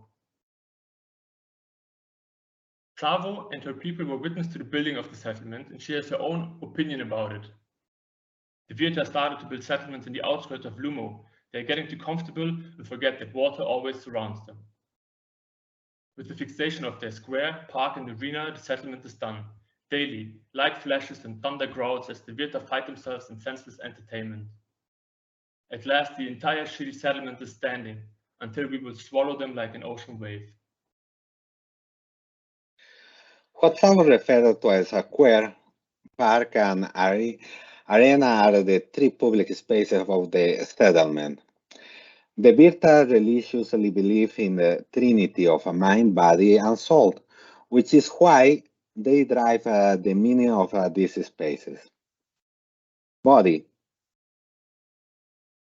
The public space related to the body is the arena. It is built around 2 main stages and 3 levels and stands for curious fans and enthusiasts. On a daily basis, Virta fight, train, and sharpen their battle skills with no mercy for the opponent. Mind. The square is a place for Virta to talk, walk and sit together and discuss ideas of the latest gossip. The tree-like structure at its center receives the latest information from other Virta settlements. Virtans are social and engage in all kinds of conversation. May it be formal planning of the next Maru hunt or gossip about the curious conspiracy. Spirit. The space for spiritual development, it has several meditation platforms. A smaller structure in this area allows Virta to connect telepathically with each other to form a single consciousness. The big tower inside the center equalizes the voltage in the air to power the demanding and deep stage of a meditation. Lumu glows in the darkness, standing as a become a hope of a reminder of the Virta's power. Gustavo takes one last look at the city of light, knowing it will take a monumental effort to bring down the corrupted regime that rules over it. This was Sabo Chapter 2. Thank you so much for your attention. Thank you. Thank you, guys. You're having way too much fun. I love it. Hope you too. We love it, and I'm just super excited to see like how exactly like this comic style, you know, like and storytelling, it's embedded into like the whole, you know, project, and it's part of it. And I love that you're keeping also like all the mid-journey like workflows that like you did in the beginning, like in order to build the story, but then like cohesively you're able to express like every aspect of it. Yeah, for me like the project is cohesive, like the logics are there. I'm super excited for the next chapter for you guys, especially because like exactly like there is the opportunity like for flight, right, like in the wings and like the mobility like of the prosthesis itself, but then like how now this you know body is going to be encapsulated, how is it going to, you know, like move, where is this movement going to happen, what is going to be the trajectory and the logics. I think it's going to be super exciting for you guys like to, you know, like think of these new aspects. But yeah, loving the work. Thank you. Thank you.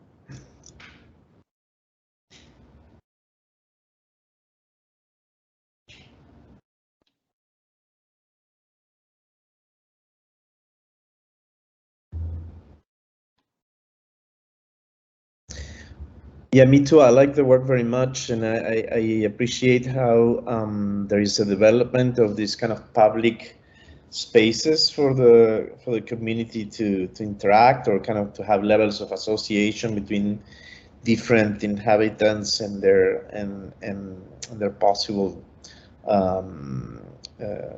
the possible ways in which they can get organized, these public spaces. Now, in regards to the sort of the way in which the aggregation of components happens, I feel like it's getting too cluttered, like there's too many of them, too dense. I like it better when you present the structure itself and what are the parts of each one of the subsets of parts. But when you show it already, like I feel like there's missing steps between how each one of the subsets of parts is and the ways in which it accumulates, and to how many times it stacks, and how dense the whole assembly becomes, because I think it's way too dense. And to that you also add, in order for it to cling better to the kind of mountain or the rock, you add some sort of scaffolding, which I feel has not yet developed the right adaptation or the right relation tectonically and geometrically to the actual development of the skin. In fact, I feel like the dark there's already some sort of scaffolding inherent in your system. Those dark structures seem to organize the placement of the pods. So I think that's other scaffolding is either not necessary, or perhaps it needs to get developed in more detail. because at this point there's way too many parts, and somehow you seem to rely too much on the idea of scaling up or scaling down. So if we grab the smallest element in scale and the largest scale element in scale, it's not possible that they are actually the same geometry. It doesn't seem to balance well, tectonically, that you can just simply scale up or scale down as a means of aggregation. I feel like perhaps the role of those black lattice-like devices can not only organize better cohesively the aggregation of parts, but it can serve a purpose to cling on or to latch on or to sink into the crevices in the rock. I think it's worth, I know you have a whole big narrative, but it's worth examining again that sort of system of connections and connections of the system with its environment. But I think it's overall it's beautiful. Great, thanks for the feedback. Thank you, I appreciate it. Yeah, congratulations, guys. It's a very nice presentation, and the storytelling is fantastic, and that you as well got the mid journey, to create for you all of these elements to have the coherent language and graphic. I have to agree with Eric. I think as well maybe this final arrangement of your geometries is just too fast cooked in a way, and it would kind of make sense to maybe make a little bit of a step back. And I don't understand why you decided to every element scaled 4 times, and then these 4 scales merged together. Can you tell me what was the driver? Why did you scale it 4 times? So that was the result of our experimentation that we had, where we achieved this really interesting flow and rhythm that we also were inspired by throughout the mid-journey explorations. And then we tried different, let's say, numbers of scaling them together, but we found that using 4 for the different modules worked well together in the overall composition.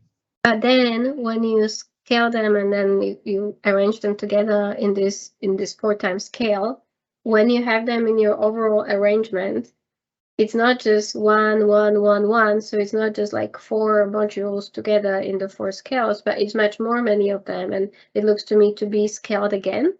So maybe it's just kind of the missing step, as well as Eric was saying, like how you really got from the modules to the end, and what is the behavior and the logic behind it, and so that it just doesn't look like you scaled something many times and then clash it together, but that there is a more visible relationship, how they interact together. There is the black lattice maybe making, the scaffold for all of them, and then your white and gold always kind of just lean in, and maybe they are looked in a bit better scale at like what you were showing us in the end, like you were creating the public spaces and what it means. So, or if you are scaling it 4 times, maybe it's not just because that was the working for the aesthetic, but maybe there is something like it's large space when you have a lot of people and it has accessibility for the public.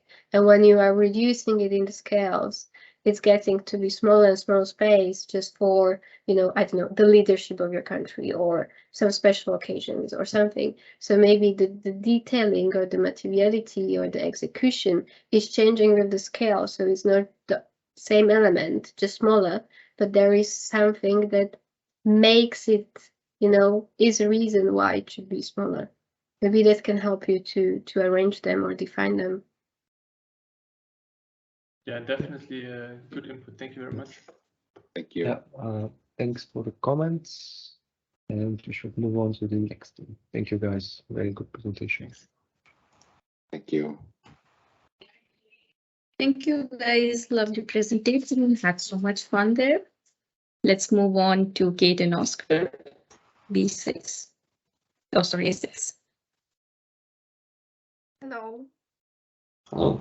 Let's go. Yeah, we're Kate and Oscar, and we're presenting a Genome project.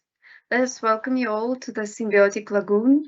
Our story is happening in the not-so-distant future on the very same Earth as you are on right now. In search for an alternative energy source, we made a discovery, a new genus of plants now known to us as symbiophytes, that grows directly in connection with the human body. Symbiophytes attach and grow from humans once we pass on. Some have a stronger coupling with symbiophytes than others, enabling incredible structures to be built.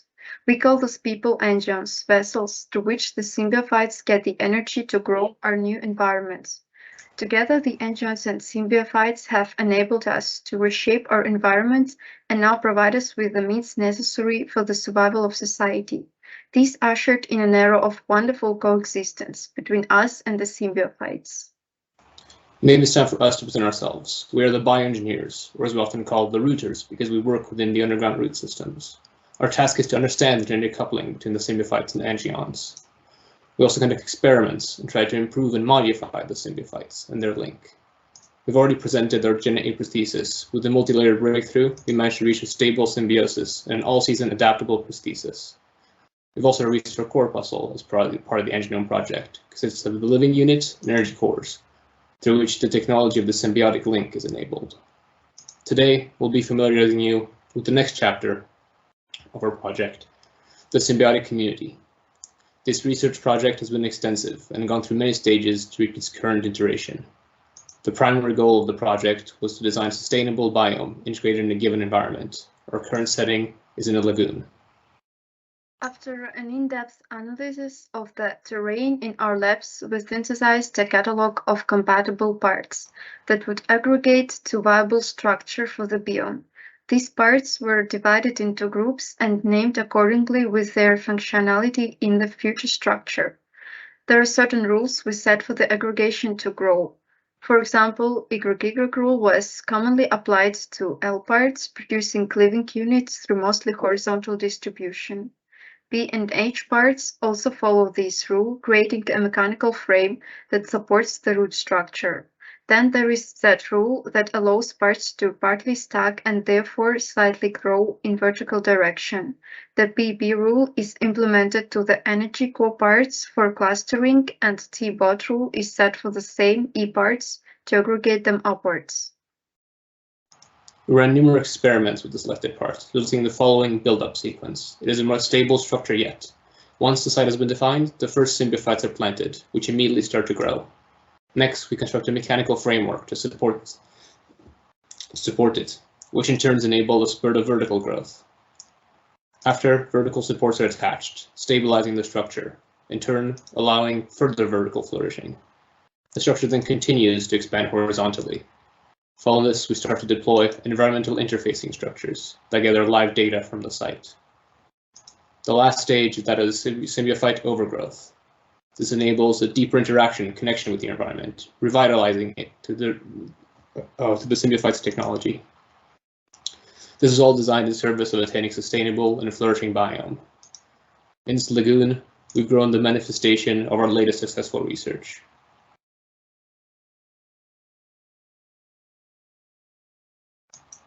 Let us now delve into the functions of our final structures. The mechanical frame and underlying root layer serve as supporting and connecting structure for the colony, while the horizontal aggregation function as dwelling and working spaces, with the vertical towers being used for energy frame farming through symbiophyte technology. The larger petals that form the lower part of the energy towers function as solar panels. Each tower has a terraced base from which the stunning landscape opens up, and there is a network of observation decks that oversee the lagoon, which becomes very useful during tide-ins. Within our community, there are some key public spaces included, linked to our biome. Firstly, at the south, there is a port that has been constructed to allow access to the two principal existing waterways. At the northwest, there's a system of docks, allowing for aquafarming, with the facility to control tide-in and tide-out, optimizing yields. On top of the hardware layer, a connecting bridge that links the different parts of the amalgamation and function as a public square has been built. This is a view over the connecting bridge. You can see a number of us lounging and taking in the sun, an important activity for our photosynthesizing bodies. The same is true for our towers, which are hard at work gathering sunlight and crowding energy for the entirety of our community. Up close, you can see the port. When the water level is low like today, the overgrown symbiophyte roots are coming out of the water. During the night, the bioluminescence of these organisms truly start to show, lighting up everything from the waterways to dwellings. For every season, these spaces adapt and accommodate us, connecting us more deeply to environment. Thank you for listening to our presentation and welcome to our sustainable community. Thank you guys. Such a beautiful project. You know, I'm a fan, and I think that what is really special about what we've created is the cohesiveness from the story, like from the beginning, again, like from mid-journey explorations to actually like to the end, and meaning chapter 3 at this point. But it's really admirable how you were able to take these inspiration images and really recreate, see into the beauty of them and recreate a lot of these logics. It was difficult, I remember, even in chapter 2, exactly like on some of these images, like we thought when, you know, like you placed it on the board that it was a mid-journey, like the first, before there was the, you know, like the corpuscle, before the prosthesis was even there, like it was really looking like something that like was you know, like generated and not just like exactly like built and created by you, because exactly of the exceptional level of work, complexity, and all the steps that like you're undertaking. Just the level of detail going into every aspect of the work is incredible. So I just wanted to, you know, note that. Thank you very much.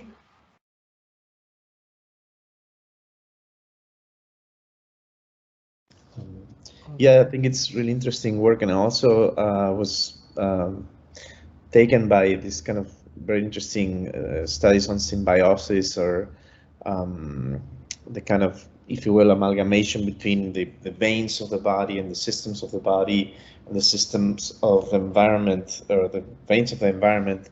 And there's a kind of delicacy in that, and this sort of interchange between the more tenuous or the more delicate and the thinnest parts of that make up the human body and other external conditions to the human body. That I find that in that interchange there was a lot of keys. And then when you develop the architectural deployment of all these systems together, I feel like for a narrative that wants to derive from this idea of symbiosis, I think that all your systems read too clear as layers, and I feel like there's another round on a study of how they begin to affect each other, or how the different behaviors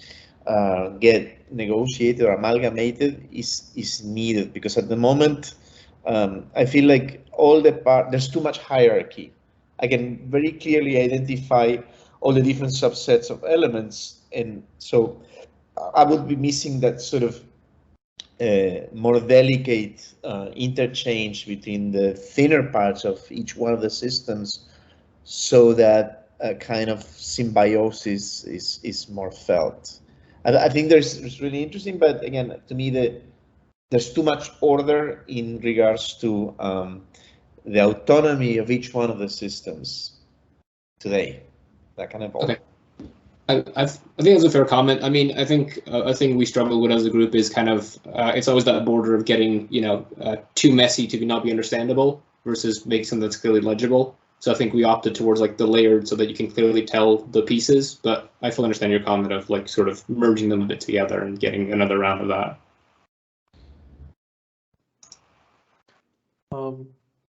Hello. I remember your group from the previous presentation, and I also remember my comment that this your design is so complex. Don't get me wrong, this is an amazing project, but it's an amalgamation and it's an accumulation of so many design scenarios. And especially with the new chapter that you have added this tower and this over the water expansion. My only comment, if I'm trying to come to your universe from the language of sci-fi and try to kind of make a comment because it is very, very difficult, is that, I mean, I'm going to attach some images because I think we might find a shared language, because if you guys are into manga or sci-fi, I don't know if you guys have seen the Attack on Titan, but during that wait a second, let me see, make sure that I'm sending all the necessary images. There is also another movie that is called Contact. I also suggest, let me see if it's go there. Yes, as you see in that diagram, there is always a key element or a key map that is going to, because if you're just gonna watch the anime throughout the seasons, it would be very difficult to follow and try to relate the scenarios. But somehow during this anime, they always use this graphical language that basically there is this decode, there is this sort of element, and also there is one moment. Let me attach this last one about the movie Contact that I saw a couple of years ago. Basically, I think it would be quite helpful that either at the beginning or at the end, you have a sort of a primer or some sort of a graphical language that it could give us a sort of an insight, that it could simplify this ultra complex, this complex design system. And I'm just sending you some images in a sense that, you know, in the movie Contact, I mean, these aliens, they were trying to contact the Terran by their own language, and at some point they wanted to, you know, decode this thing, and they had to learn their language. But in the end, it became so simple. And I'm not gonna spoil the movie, but I think in order to make all of these geometries, for example, I remember that you were mentioning those digrids that they were used either as solar panels or these towers that are going up. It would be, if you could find one simplistic in a very diagrammatic way, you could make it a bit simpler to say that how this colony, how this organization would work. That would be amazing. Thank you. Yeah. Thank you. So this is very short. I wanted to tell you, I really like the tree. In one of the images, you have like a tree with kind of a glass top. Yes, here. And this is an image that absolutely fascinates me. And just looking at it, I was wondering, like, you have these so many geometries, but in a way, they still kind of work for me. It's maybe because the materiality you use, I mean, you work a lot on the systems, but I was wondering if you need, in so many cases, go to a vertical tower, and if what you are creating, what looks like really the new type of nature, if you are maybe even more horizontal, and you take on as well creating really the images of a nature. Maybe there is no grass anymore, but maybe there are like kind of a new materials, like this new tree with kind of a, I don't even know what is it. Is the glass? Is it some kind of you know, what is it? It's just really interesting. It would be good to know how that can behave, or can that be the new architecture, instead of having these very solid elements, or doing the tower, which has a more structural kind of core. So nice, interesting project, and I'm looking forward to see where you take it. Thank you.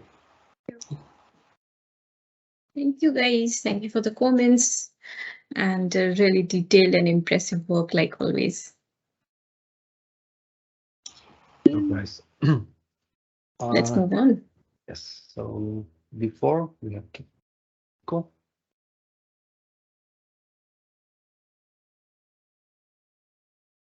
Hello. Hello. All right.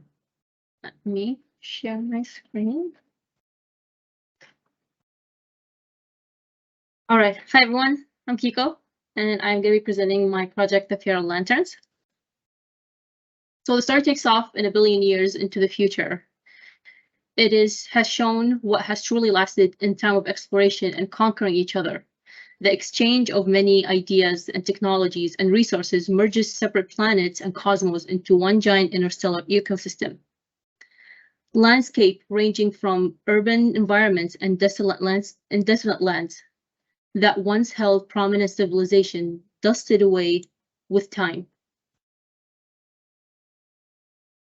The characters of the planet are feral figures who are representations of the humankind, creatures in the form of preserved reminiscent of the human, King Tut of the Interstellar. The characters are made of a variety of heavily engineered parts, translucent rock shell, revealing the organic reminiscent of the human race. The more translucent the shell, the more malfunction the breed, and as it reveals the amount of organic growth inside the feral figure. The narrator is a genetically modified malfunction creature, a creature that failed to mutate into an advantageous breed due to mechanical glitch that poured too much heart or emotion into the feral figure. The dwelling units, or corpuscles, have evolved into a recharge and represervation of the feral figure, a sanctuary and a haven.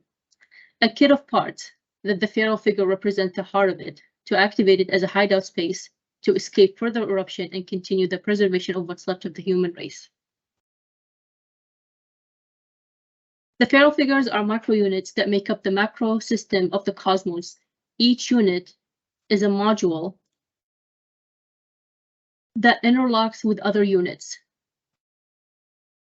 While some corpuscles decay, and to ensure the stability of the emerging feral society, the majority of them mutate to replace not only the decayed corpuscles, but also the surrounding ruins of a concrete jungle that was once a futuristic civilization. The invasive and rebellious nature of the corpuscle allows it to amalgamate in the surrounding environment by vigorously growing onto the remains of tall towers, biting off chunks of those towers, making way for the corpuscles to mutate, creating communities for the feral figures to vertically form, reaching the skies and beyond.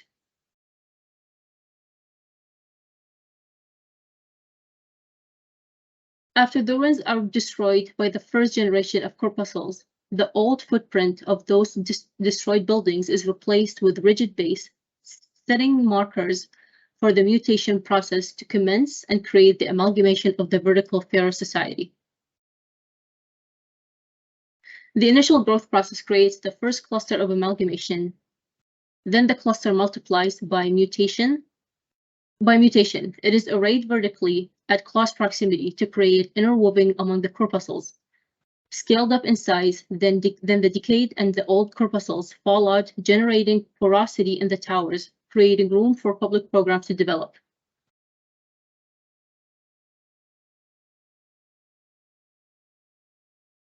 Those porous moments allow the light to penetrate, causing the newly amalgamated towers to glow like urban lanterns, as an indication of the emerging new era of the malfunctioned feral figures. Those newly formed towers envelop dwelling units as well as public programs for the habitants to take advantage of, from observation decks to public square and forums and to energy hubs. But perhaps the most notably public program is not so public. Under the hustle and bustle of the public forums is a secret black market that specializes in the selling and exchange of organ goods. Bottled up and jarred hearts sold to those on the brink of extinction. When the heart of an organ decays, the feral figure reaches the end of its life cycle. The figure then has a limited time to replace the perished part, thus secretly seeking those special services, black markets.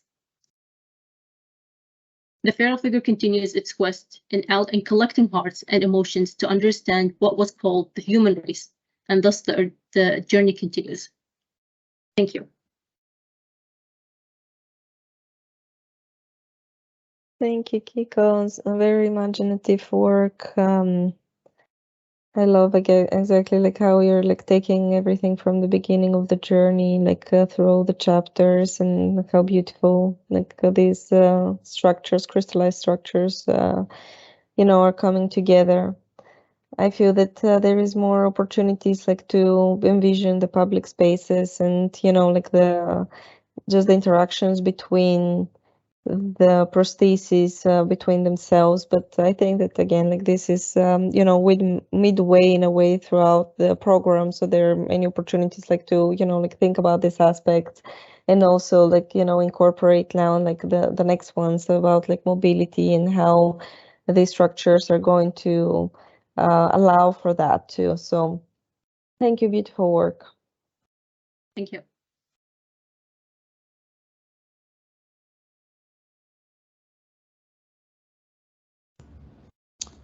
I very much like this sort of kind of dystopic strategy of looking at the remnants of towers as the hosts for these new structures.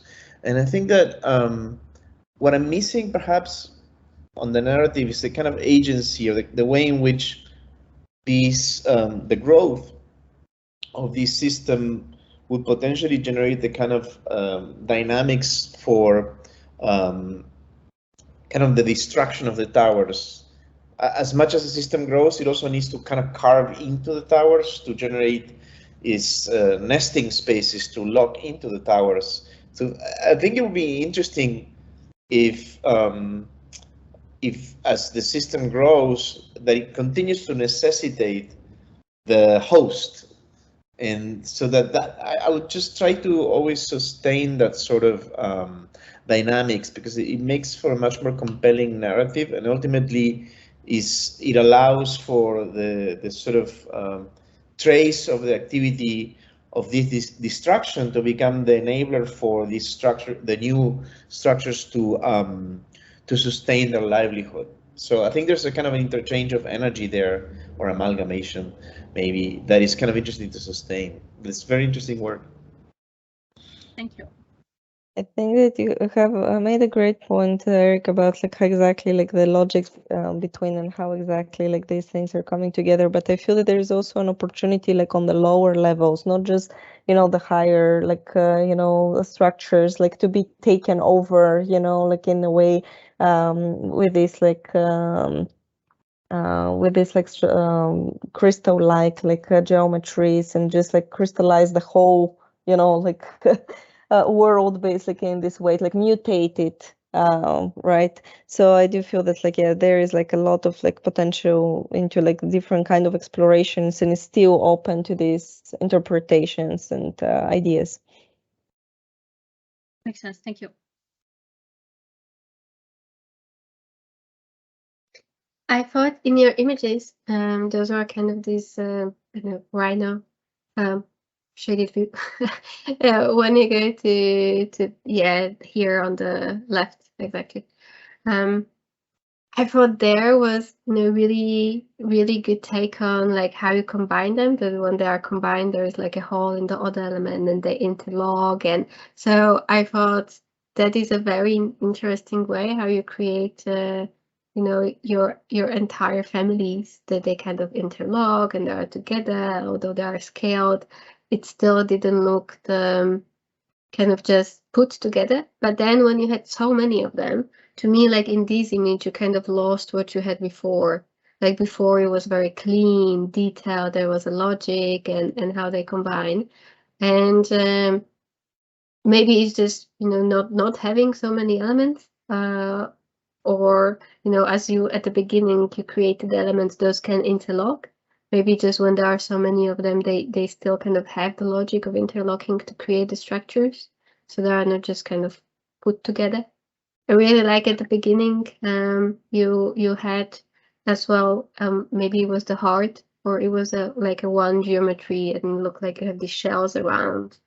And I think it's still up, and up,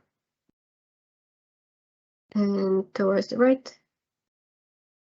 Yes, exactly. So this one, I I thought this was as well very, very nice. And you have these elements that are similar. They are different in scale, but the way how you connect them together, they interlock from outside to inside. And I would like to see, you know, maybe how you take on this logic you had before, kind of take it on farther instead of just, you know, populating it with a smaller aggregation of them, but like your entire aggregation can have the same logic you developed at the beginning, and it might give you some very interesting elements. And then, you know, if you kind of take it out of the towers and it creates the void in the towers, but it's a one continuous void which you can kind of control. But you know, I again, definitely architect talking. Yeah, no, it definitely makes sense. And I did actually start with like a very like a whole and a like a more like a male female type of joins and connections. But further, as I was doing the studies, and I was more interested of like, because this part up here is the organic part and this part is the engineered part. And so when the organic part mutates, it starts to deform itself and it starts to create its own crevices and interwoven moments. And those are the moments where I was actually after, and I was trying to figure out like how I can make it really dense and how I can make it more porous. And so in terms of like technicality and more of like a learning the software, understanding the tools, there's like the WASP aggregation that we had, and then I started doing like the closest curve deformation of the process. Didn't you try to use, you know, the extended parts you have? I mean, you use them for the interlocking, but as well, if you would, that has as your connecting points, and then it's kind of adjoined with two legs, and then always the next one connects, and you can create a large aggregation just by defining that is your meeting point. No, for sure, yeah, and it did start. I actually, now that I'm noticing that I don't have that one with the with the bounding boxes that explains actually the process itself, but the idea was to have that bounding box and to get them as dense and as close as possible. Again, it started with like a more porous, more like the vertical pieces that you're talking about and how they connect. But I guess I was more after like those moments and when they like cluster into each other. Mm-hmm. No, I definitely I see your comment, and I can totally see there's benefit to come back a little bit for the next chapter, and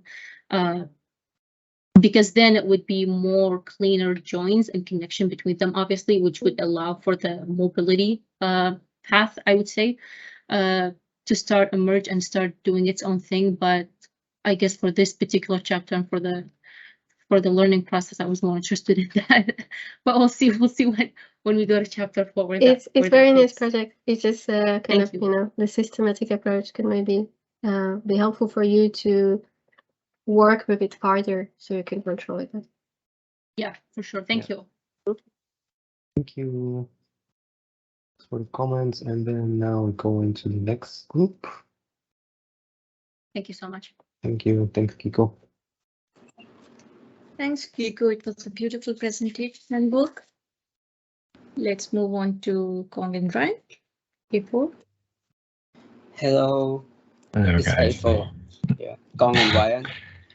We would like to welcome you all to our world of contradictory symbiosis. Okay. So, in this post-apocalyptic world with insufficient resources and human extinction crisis, the Cyborg Republic invites humans to transcend into cyborgs. However, to embrace the total rationality of cyborgs, humans need to eliminate their emotions. In order to persuade humans into becoming emotionless, the Cyborg Republic spreads propaganda in human society, brainwashing those from the lower class into believing that they can experience eternal happiness by becoming a cyborg. In reality, their brains and bodies are stimulated constantly by the prosthesis. The chemicals produced by the brains will be collected for agricultural use. Their emotional capabilities are abused to the point that they can no longer produce any more chemical substances in their brains. They are now cyborgs working as labor forces to restore nature until their organic body decay. The Republic produces and exports food and natural resources back to the human society, just enough to keep them alive, but not enough for them to overpopulate. As long as there are humans who live miserable lives out of poverty and hunger, there will be new volunteers to join the Cyborg Republic and keep the system running. This is an ironic narrative suggesting that a sustainable and peaceful ecosystem could only be done by eliminating the presence of humans from humans themselves. Earth nowadays is far from the paradise it used to be. Humans were so-called the creators before their insanity annihilated not their own creations, but also the concrete foundation of the ecosystem, the system where no other species would ever dare to disrupt. This caused fatal damage to the environment. Nature can no longer repair itself as usual. Terra metempsychosis is an environmental surgical operation which implants terrestrial-scale processes over contaminated landscape. The vestiges, both organic and inorganic, found within the ruins of the abandoned human territories are repurposed as ingredients for synthetic natural regeneration. In this context, one of the most purified and richest sources of nutrients can be found within the corpses. Meanwhile, ruins will be dismantled and reutilized as construction materials. In order to bring eternal balance to the system, it requires the synergy between the living and the non-living in a comparable amount. Starting at the microscopic level of the Republic, the mechanical system and organic system of the prosthesis on every entity. Newcomers will be equipped with their first set of prosthesis and start the new life as Libero. Libero can use their happiness to purchase more prosthesis to achieve even more pleasure in this delusional fantasy, up until the point that they are fully equipped and eventually transform into the next stage known by the name of Felicita. In this stage, they will be able to reach their eternal happiness for several weeks before they run out of emotions and fully transform into a pure cyborg entitled by the name Acesso. Acesso is a transcendent form of humans where they surpass human physicality and intelligence, but more importantly, they are able to eliminate the ultimate restraints of human beings, their emotions. In macroscopic level, this ideal concept of synergy between diverse elements is best reflected through the grammar of amalgamation, the recipe which enables new form of juxtaposed organizations, where microsystems may vary in form and function, but efficiently work together in the form of symbiosis relationship. The amalgamation kits were categorized into 5 different sets of components. Every single unit shares similar aggregations in principle, where they can be connected through the connector and receptor nodes. The first set of components are the primary structure that are plugged into land and water. They extract and distribute raw resources from the ground level to other units. The polluted resources will then be purified at the synthetic landscape level. After a few months of environmental stabilization, the dwelling units will be aggregated on top of the synthetic landscape. These units are known as the corpuscles of the system under the name of euphoria, where each particular unit functions as a living cell that collects infinite amounts of emotions from the inhabitants, processes them in the form of resources, and feeds them back to both the amalgamation and the human society. During the stage of Libero, they will be restricted within euphoria, where they will mainly be living inside the indoor space called the pleasure dome, an enclosed psychedelic-built environment specifically designed to maintain the ecstatic condition of the user. During nighttime, they will all head down towards the charging station to recharge the batteries, but more importantly, to feed their energy to the system through the connection between their spine and the charger. Their emotions will be stored at the psychotropic farm underneath the charging stations, which can later be exchanged between different units through the pipeline system which is embedded inside the corpuscle's frame. After several months inside euphoria, Libero will then mutate to the second stage, Felicita. By making use of the emotions collected from Libero, metamorphosis units can now be constructed and aggregated, branching out from the dwelling units. These outdoor spaces are exquisitely designed for Felicitas, providing a higher and wider range of pleasure in order to drain their last bits of emotions. It consists of spaces such as parks, plaza, bathhouses, and water parks. By implementing the atmospheric purifiers around this unit, all these outdoor spaces are now inhabitable and are way less toxic compared to the environment outside. By immersing themselves into the metamorphosis units, the cyborg will reach their peak in sensory perception after their synthetic skin begin to perform a chemical reaction with the fluids within the space, enabling the hallucinated state for them to enjoy their last ride of ecstasy. They are now baptized and transcend into a perfect rational beings, the emotionless entities, Acesso. During their final stage, they will be working as a labor force, operating and maintaining the system up until the point the organic body reaches there. The mechanical processes will be redistributed to new volunteers. On the contrary, the organic body will be decomposed as fertilizer, while the synthetic skin will be parted from the host body and fused together with the synthetic landscape as a secondary layers of an organic substrate. The continuation of terra metempsychosis operation and the participation of new volunteers will further expand the colony of the Cyborg Republic.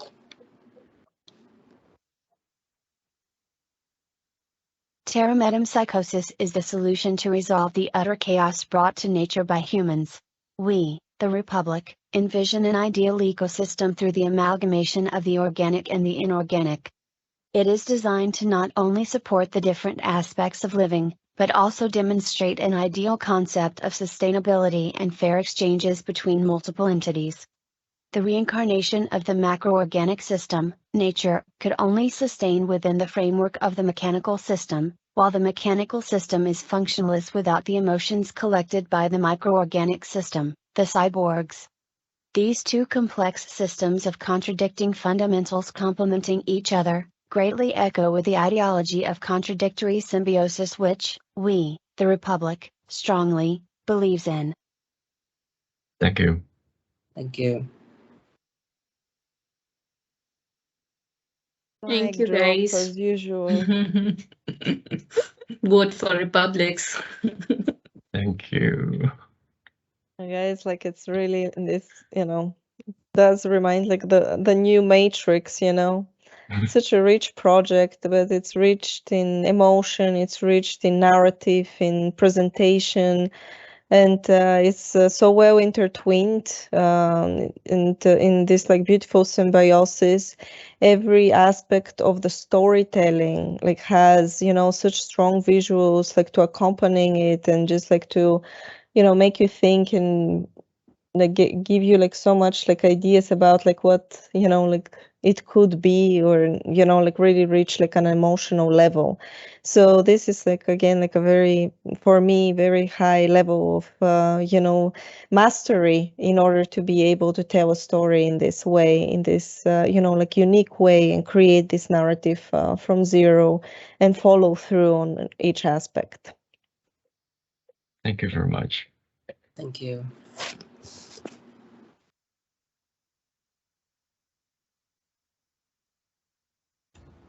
I too enjoy very much the narrative, which is ultimately guided by the visuals in your designs and the kind of spectacle that they create. But I think that maybe one element that you could incorporate moving forward is questioning this kind of stability of your whole system, because ultimately what you're acquiring a new stable condition.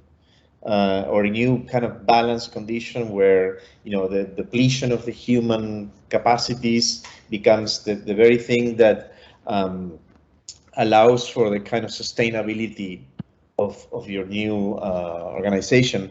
But I feel like maybe I wonder why everything has to just simply exist in a stable situation. Why are we only presented, say, from moment A to moment Z? I want to see how transformations are affected, or how things. It was very effective to see in the human becoming taken over by the cyborg, right? So the stages of that development. I feel like maybe there's something about the speculating on different kinds of transformations of the architecture itself, rather than presenting the ultimate growth, from. I feel like there's something about that kind of investment in the time-based process, and even scenarios. What if at this point this happens, then there's this different kind of outcomes, because it's probably not. We can't possibly speculate how what will happen with with the bodies and the architecture becoming one thing, right? Becoming the organic and inorganic becoming one. Maybe there's different degrees of speculation that you can then use to create different scenarios. If you just task your design capacities to engage with that very idea of the evolution of, or the involution of the human. I think that something like that could be applied to the overall larger architectural armature. And I just want to congratulate you because it was really wonderful to see. I think it's a fantastic example of this idea of the narrative and the architectural development. And I say this because I have to go, so I want to thank you. I think it's a good moment to leave and excuse myself. A wonderful work from everybody. Thank you so much for allowing me to be a part of it. And maybe I can join next chapter. Thank you a lot for your comments. Thank you. Thank you. Guys. Bye. That would be wonderful, Eric. Thank you so much for your time. Thank you.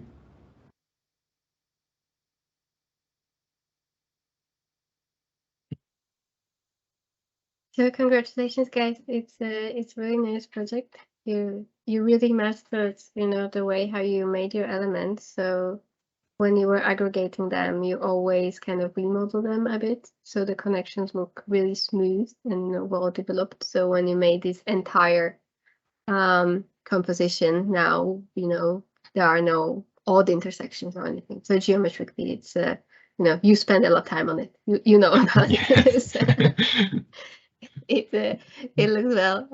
I love the interiors. And it's really good that you went into the details, like when you have these zoom in images and you show really the pool and everything, like even those kind of like more from upside. I don't know, like the images we had there. It was yes, these ones, like they look really catchy. So great work. And I was just wondering, when Eric was saying about this, what is the transition, if there is something before, there is this last stage. But in your idea, it's a human, and then this human is kind of plugged into the machine, and the machine kind of sucks his spirit, right? Still, it becomes a machine.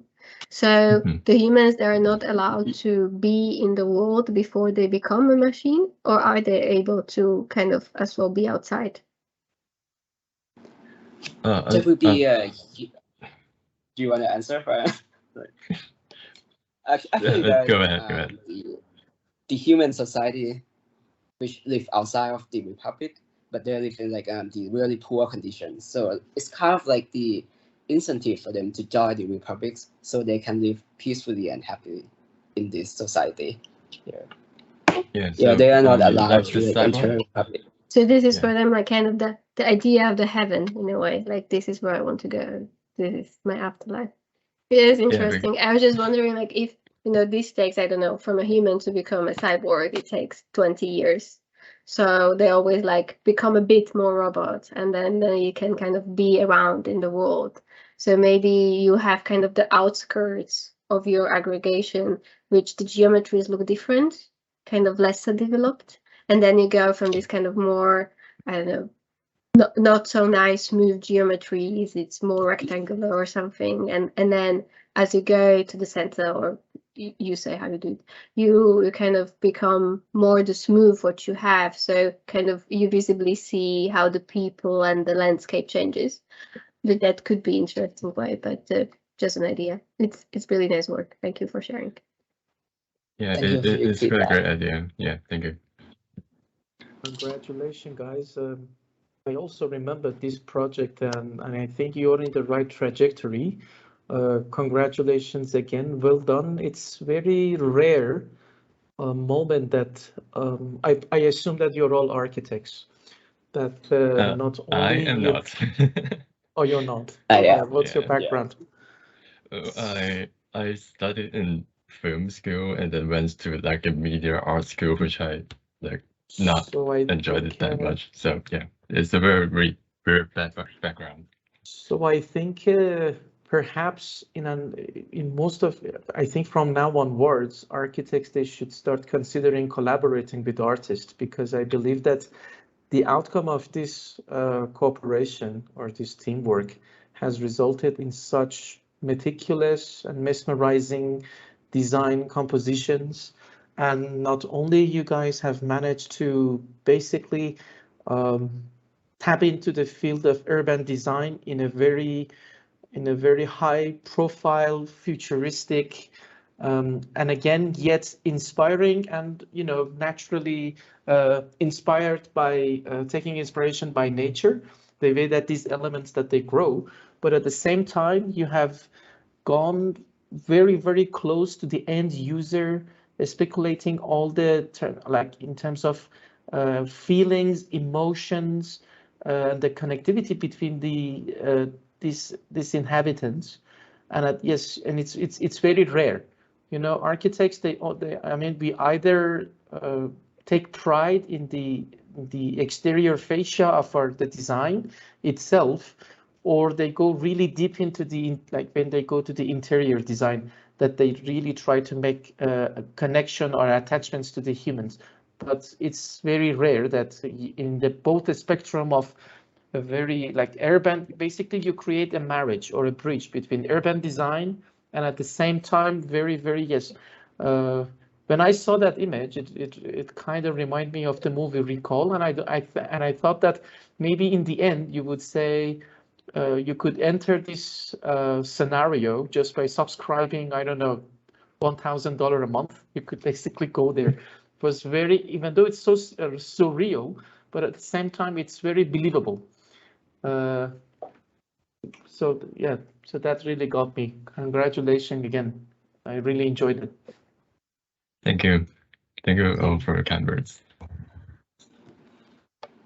Thank you guys for the beautiful presentation, and feel free to invite us to your parties as well. Definitely. Let's move on to the next group. Okay. We're gonna have a 10 minutes break. Yeah. Yeah, and we come back to B7. Yeah, Yeah. 10 minutes break. Yeah.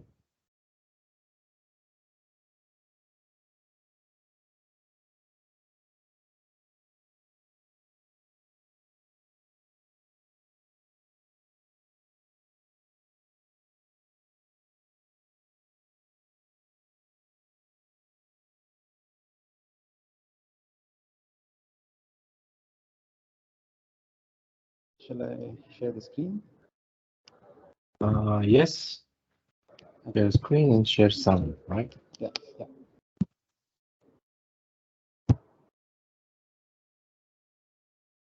Just a second.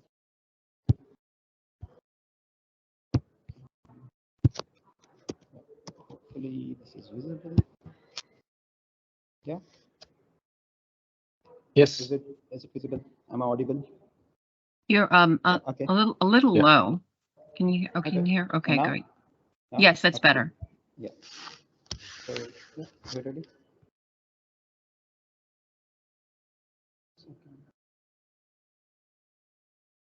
Shall I begin? Yes. Okay. Hello, we are Anita and Prashant, and we are Team Oz. Our story of Oz begins with a girl who unwillingly falls through a wormhole and lands in a new and fantastical world where plants and other animals are permitted to thrive in the absence of human interference. Upon her entry into this world, she fell and disturbed the grave of the Dark Queen, who now can rise and live again. Now only the wizard can help her in her quest to right the wrong and embark on her journey to defeat the evil Dark Queen.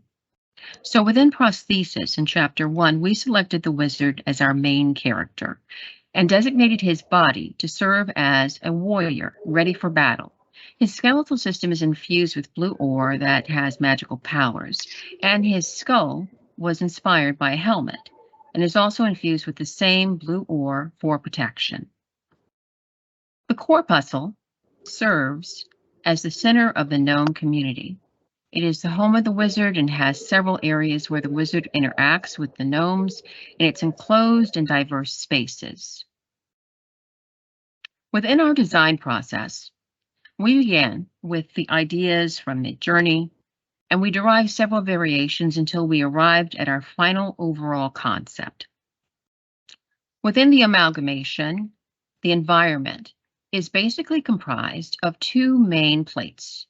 The lower plate, which is the urban plain, and the upper plate, which represents the farming plain. The forming plane has two functional levels on both sides of the plate. In reference to the parts catalog, the elements within the parts catalog include four main categories. There's planetary elements, plants, water, structures, and these elements serve a dual purpose in being both functional and aesthetical.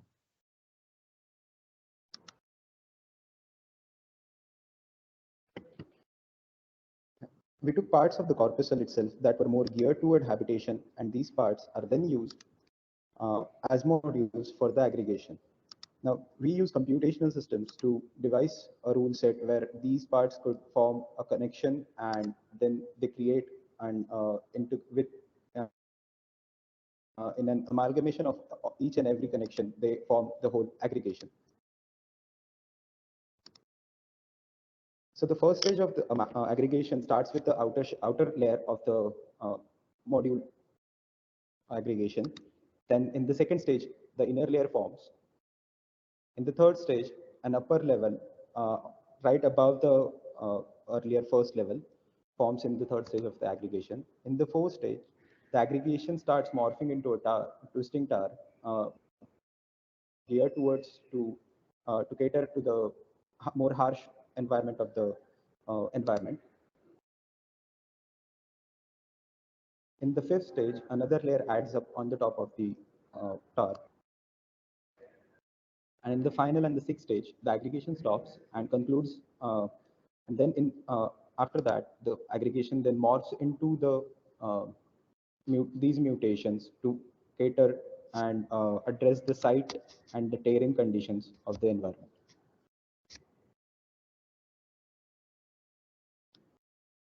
We took these three mutations and formed our amalgamation.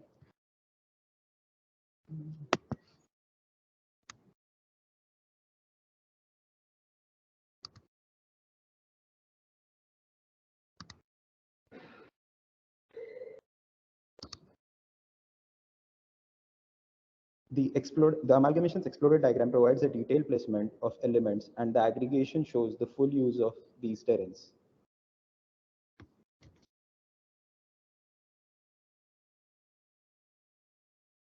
After the deployment of these aggregations, there on the two sides of the terrain, this is how the aggregation looks in the elevation.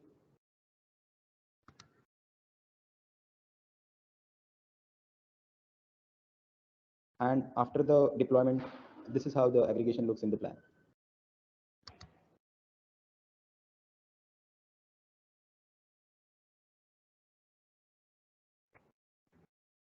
This is an ambient occlusion render to show how the geometries are interacting and interlacing with each other, and to accentuate the geometrical details without any materials.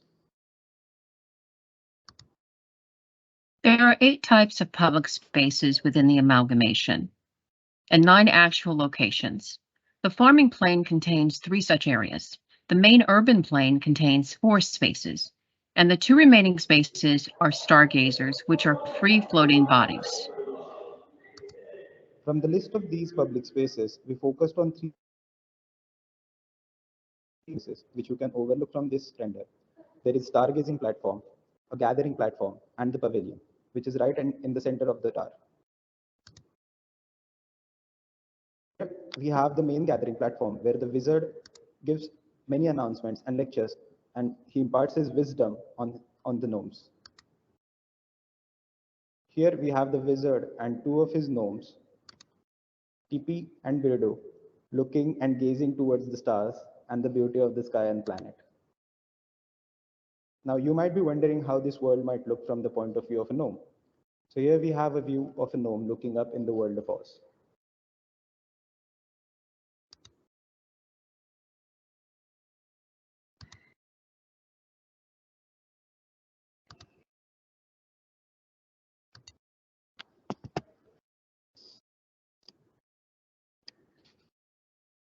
This is a more closed and intimate gathering space where the wizards and the whole community of the tower comes and meets together, and they have various activities which they perform in the pavilion.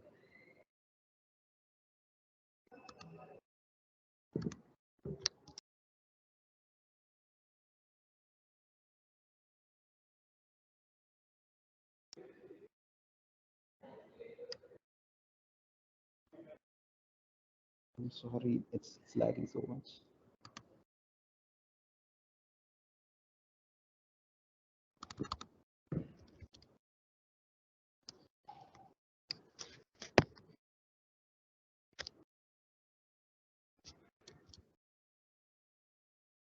Can you just zoom in? Yeah, it's actually kind of stuck.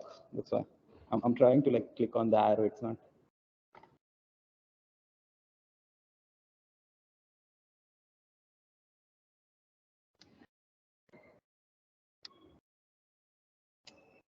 Okay.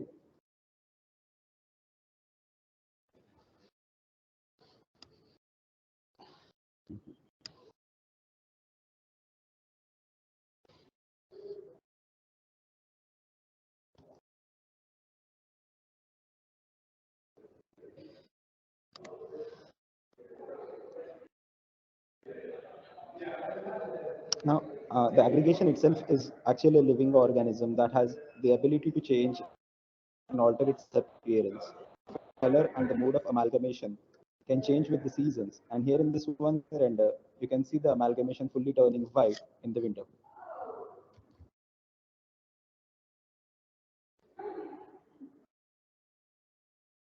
This is the complete and overall render of the amalgamation, showing all of its combined areas along with the aggregations among the stars. We would like to conclude our presentation with some highlights from our story.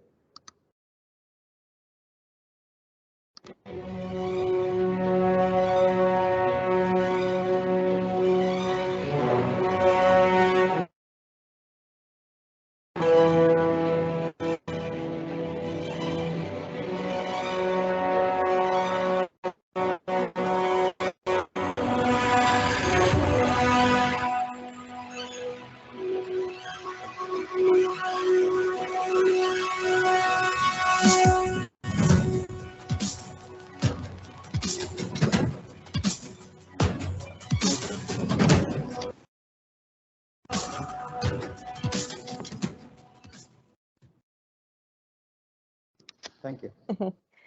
Thank you so much, guys. Wonderful. I love the trailer at the end.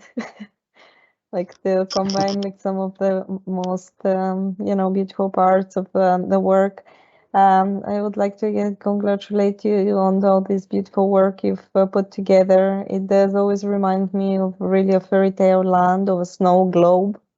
So it's a very, very special a work that you wouldn't think that it would be the next step like of the corpuscle. So I feel that like it was such a amazing surprise, like working towards this direction and like getting into something exactly that wouldn't be like what is expected, but like you found your way to create something that it's a very again like unique language in order like to go with like all this storytelling aspect that you're creating. And there is just like such rich amount of like work and like working with the environment and the narrative that I really love like where this is going. So thank you. Thank you. Thank you. Thank you, guys. Amazing work. It really shows how much you've worked on it. Unfortunately, we couldn't like experience it the best possible way because of the lagging. But otherwise, it's I mean, when amazing project. we were practicing this with Tung, it went like everything went like tuck tuck tuck tuck, everything in steps. Like, but I don't know what happened. I mean, yeah, but yes, I mean, technical I guess things it's just happen. the internet, yeah. But yeah, otherwise, it's really it's well done, and congratulations. Thank you. Thank you. Well, thank you guys, and again, congratulations on the amount of work. if I want to add just a little note on that, in regard of your aggregation deployment rule, I noticed that you are taking inspiration from this fish schooling or fish swarm. So I would recommend that obviously it is actually you could use it as a good standing point that you take inspiration in biology or marine life, and then you're trying to somehow create an abstract connection between the formal gesture that you are implying with what actually happens again in another universe, which is in this case would be the fish schooling. So if I can find, I will later send on I will send some links, which I think it could help you to have a better understanding of, this basically the algorithms and the geometrical rule that you are trying to basically generate there. And perhaps that maybe you could detail it even more, and it could even help you to enhance your narratives in regard of with respect to the aesthetics that you are trying to basically imply. Well done, and thank you. Okay. Yeah. Thank you. Thank you. Thank you very much for sharing the project. You have a lot of interesting geometries, and I really like when you have this kind of interior view. At least for me, it kind of resembles an interior where you have the kind of a plate. Tilt. Yeah, this one. Probably the exterior, but it looks really interesting, and it's starting to give you the scale of what are all of these elements and what are you talking about, and if the aggregation is driven by the fish schooling and by the movement, I think it would be really interesting to take it to the next step, and maybe how you would create elements that you can kind of inhabit as well, if that is something that interests you, how they can connect, how you navigate through them. Because in here, they are more just like a shelves creating a space, but is it what they are, or should they as well become a space on their own? So the corpuses, the modules which you can see in these whole aggregation, they are like a space, a unit, where these gnomes actually inhabit. Okay. So, yeah. But maybe it would be interesting So to then, if someone inhabits them, like how they are connected, so how you navigate through them, how the person gets into them, or they can just kind of transport there.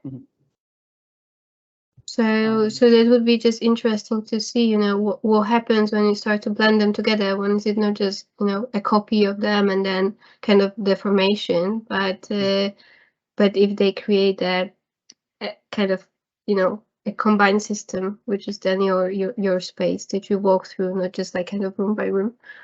But that would be just something I would add that you can try to develop in the next step. So thank you. Okay. Yeah. Okay. Thank you. Thank you.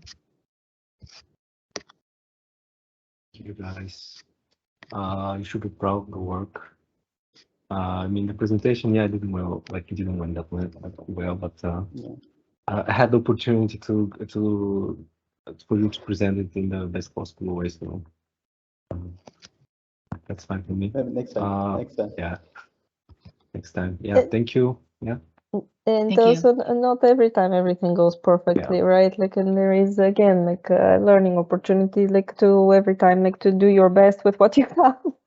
So at the end of the day, like you handled it in the best possible way. So I just want to say that, like, I do appreciate that. Like, you can't control everything. Thank you. Very good job, guys. Thank you. Thank you. Thank you. Let's go to Time. Hey. Thank you, guys. Quite impressive works. Let's go to Fatma next.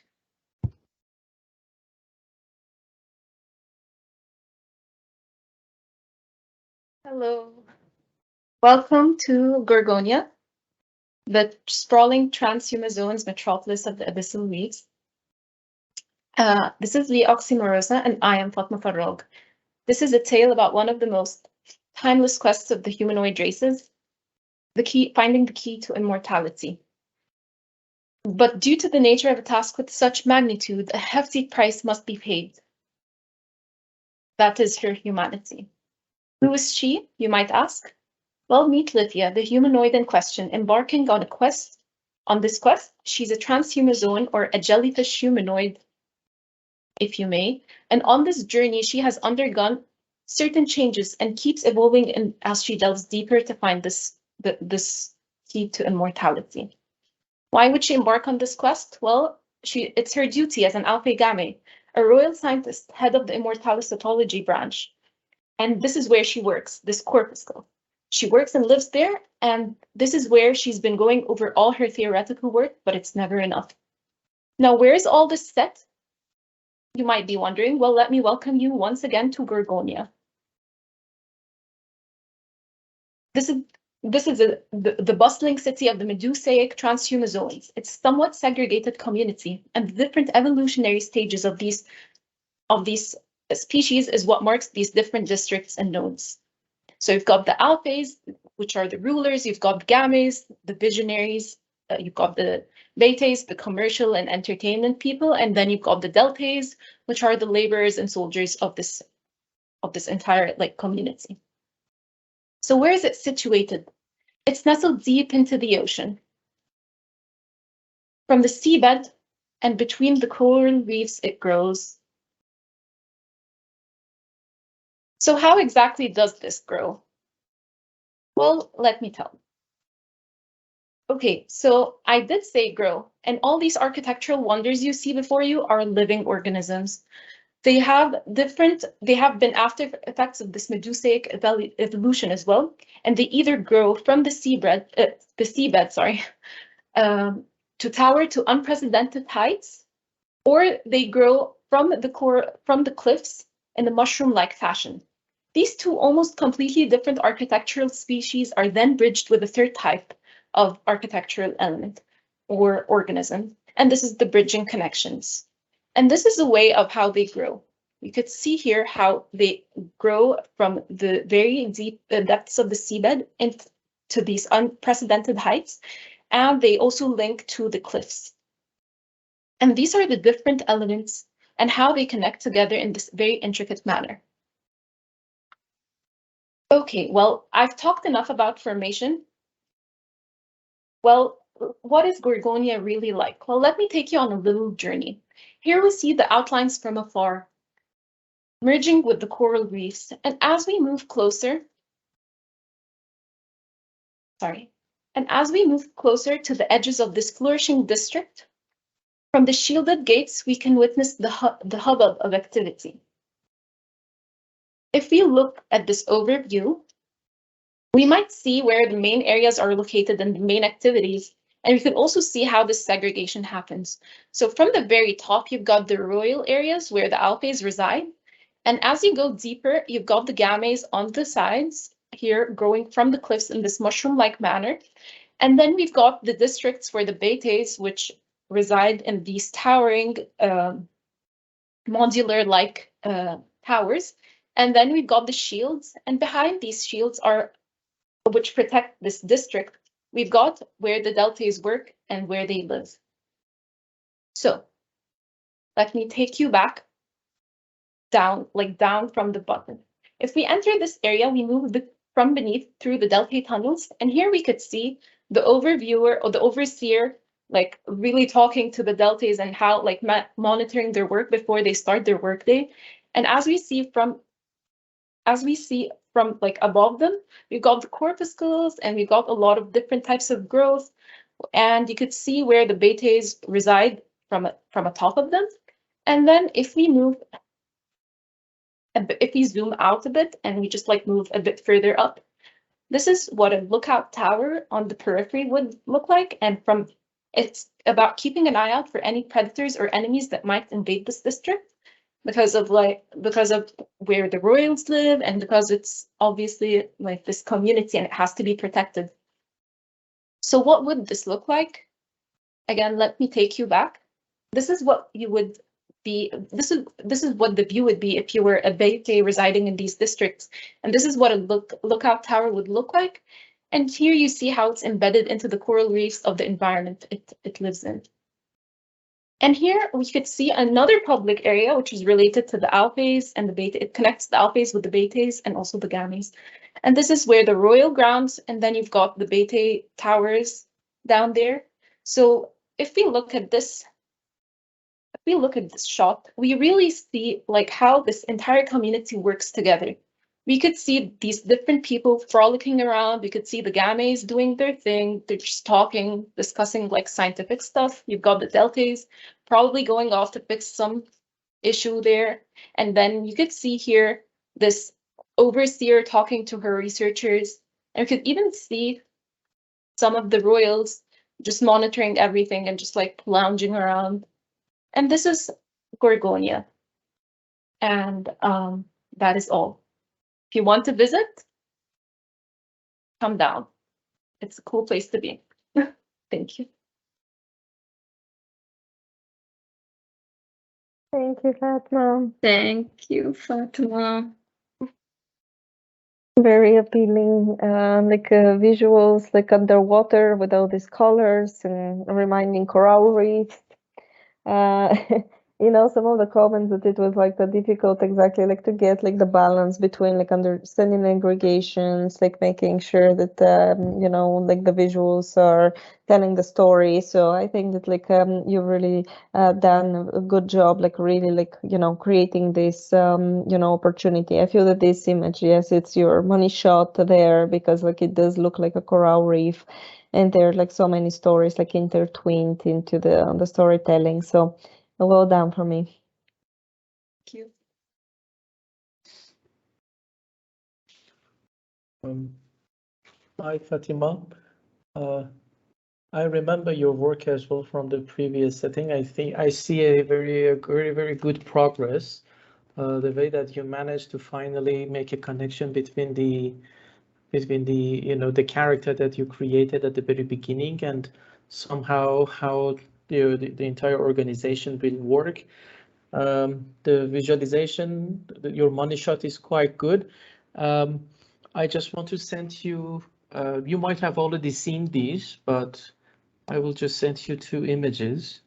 Again, one of them is for the Zima Blue. I thought that maybe it could be good. I mean, if you haven't seen it, then fine. If you haven't seen it, fine. But if not, I would recommend to definitely watch this, especially this one. And also, in regard of this underwater geometrical exploration with the reefs, and I thought that maybe it would be good if you look into Darcy Thompson and the theory of transformation.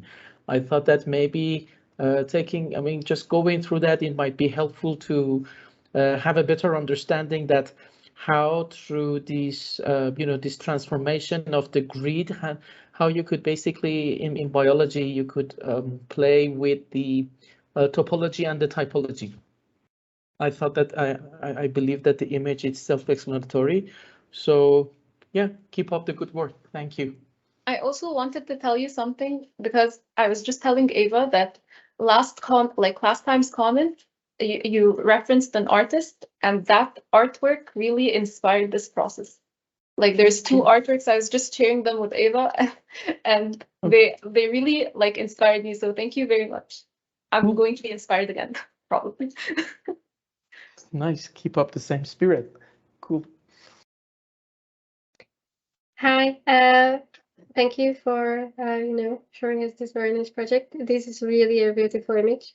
But I was thinking when you were showing it that many times before we were commenting that people are kind of missing the system, or the system and the connections could be more developed and you have such a very clear connections and everything. It's a coherent structure which is well defined, and I would say that maybe in your case it's maybe time to get your wild head a bit and try to deform them a bit, like in the way how I saw now was referenced to Darcy Thomas. It doesn't need to be crazy deformation, right? You don't need to go against the entire system you do, but just to bring a little bit of variations in the shapes.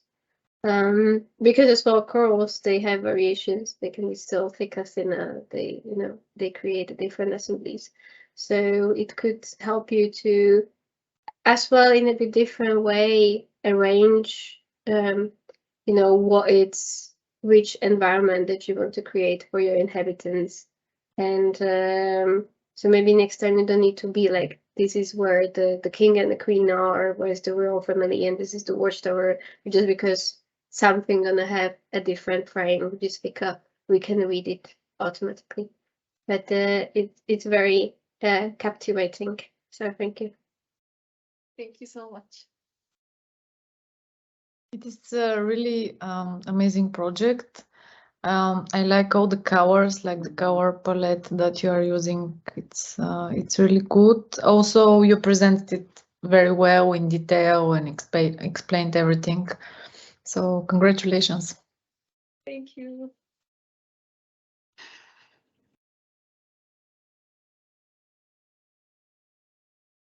Okay. And let's move on. Thank you, Fatima. It was super artistic. Love the color palette and the vibes there. Thank you. Thank you, Fatma. Thank you. And Let's now go on. we're going to feedback. Hello, let me share my screen.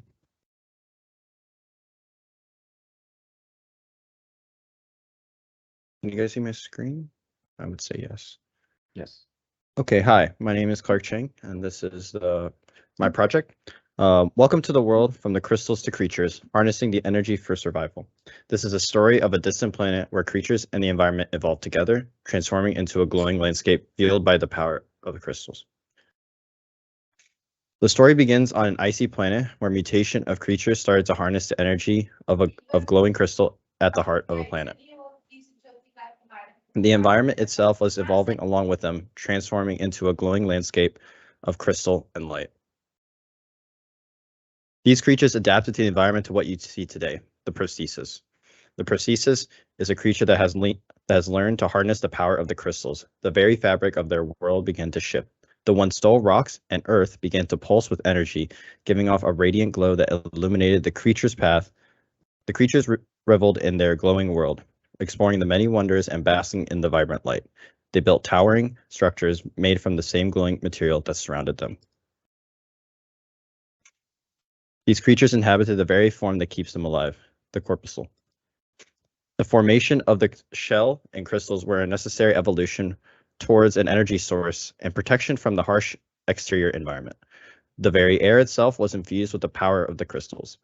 It hummed with a strange energy, crackling with electricity and radiating with light. The communities mutated, derived from the base form, grown, stretched, distorted to the forms that you see here. While different in form, all derive from the origin, the corpuscle. These start to change as it starts to shrink and mutate into forms more basic and abstract from the base form itself. These then create communities, while different in form, all use the evolution of the parts as it was optimal for the life around it. Variations of clusters form to perfectly fit its surrounding environment and with its best benefit towards the community. These forms lead to small communities that were sparsely made through areas as it was found through the savior areas. Basalt formations are made around the crystal to protect its only energy source that exists across the vast icy plains. They feed off the energy in the purplish glow around different variations of them. Looking from above, you can start to see how the formations start to fit together. This desolate, icy landscape is a historical image of what it once was during its discovery, a method of understanding of what it once was. At the edge of the land exist pods that signals others of its existence. The formation of public spaces were methods of defending what they call home. The lone island has been scattered with lookout energy pods to become a beacon and a glimpse of home. The crystal energy outlook exists at key moments of the edge of the landscape to signal others of its existence, while the bench seating is more of a leisure to relax and marvel at the architectural formations that have been achieved. And then finally, the crystal towers. The crystal towers are generators that distribute the energy around the communities. Without them, it could not control the energy it harnesses with the potential landscape. And so, the creatures of the glowing landscape continue to evolve, their world shifting and changing with them. They learn to use the power of the crystals wisely, harnessing their energy for betterment of their society. And their planet shined brighter than ever before, a testament to the incredible power of the crystal energy and the creatures that have learned to harness it. Thank you. Thank you, Clark. Wonderful story telling, with all the imagery that you had. I'm happy to see that. I think that one aspect that you can consider, especially in this chapter, it's giving a glimpse, more of this, interaction between the the prosthesis and basically in the space this public spaces and interactions, because we are missing this aspect of the work. And although I do think that it's a very interesting take on the work with the crystals, and the outcome is it's very unexpected and interesting, and in a smaller scale, and it can work very well. But I do think that this aspect is very, very prominent and important to have. So again, there is a space and room for these things to be rethought within the program. So I think that that's something to focus on next. Thank you. Thank you. Thank you, Paulina.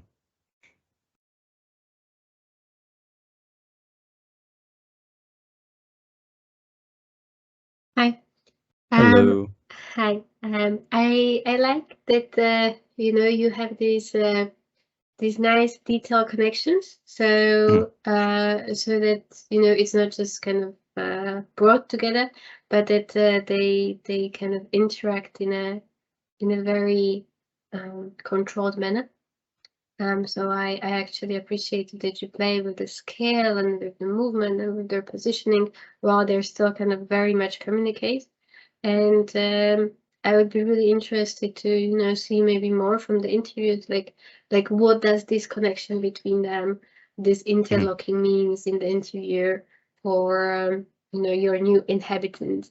And I was just wondering when Paulina was talking about creating the public spaces as well, and because the new inhabitant they created, he kind of has these holes in his body, and it looks like you have these organs that you can put in and put out, and in a way this building that you have then looks like one of the organs, like the units are kind of the organs. And I was just somehow drifting in my mind and thinking could you in a way make that your new inhabitant is a part of the building, the same logic, he has organs that can be removed, but then there is a hole. What if he would be somehow part of your building, and then if he's not there, there is kind of a missing element? If there was the logic for creating the body geometrically, but it was just a thought. I'm not exactly sure, because now you're human, the future human. If you are able to do it with it, but it can be a one of a next element of the architecture is the actual. It's itself becomes the kit parts of the whole amalgamation. So, which sounds kind of creepy, but yeah, it sounds kind of creepy. Yeah, it's a very unique take on the view. See, it's a very interesting idea, Lenka. Yeah. So let's see, maybe you will have a creepy version this time. Yeah, it's gonna turn from something kind of sunsetty to horror show. Yeah. Sorry. Thank you. Thank you. Yeah, thank you.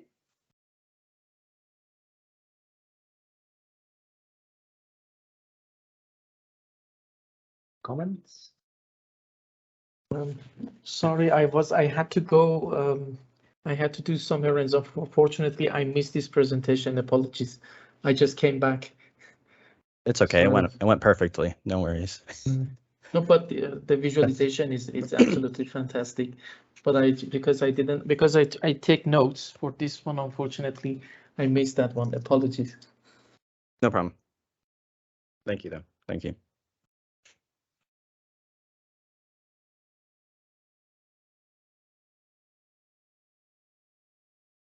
There aren't any more comments. I would say thank you for the work, Clark.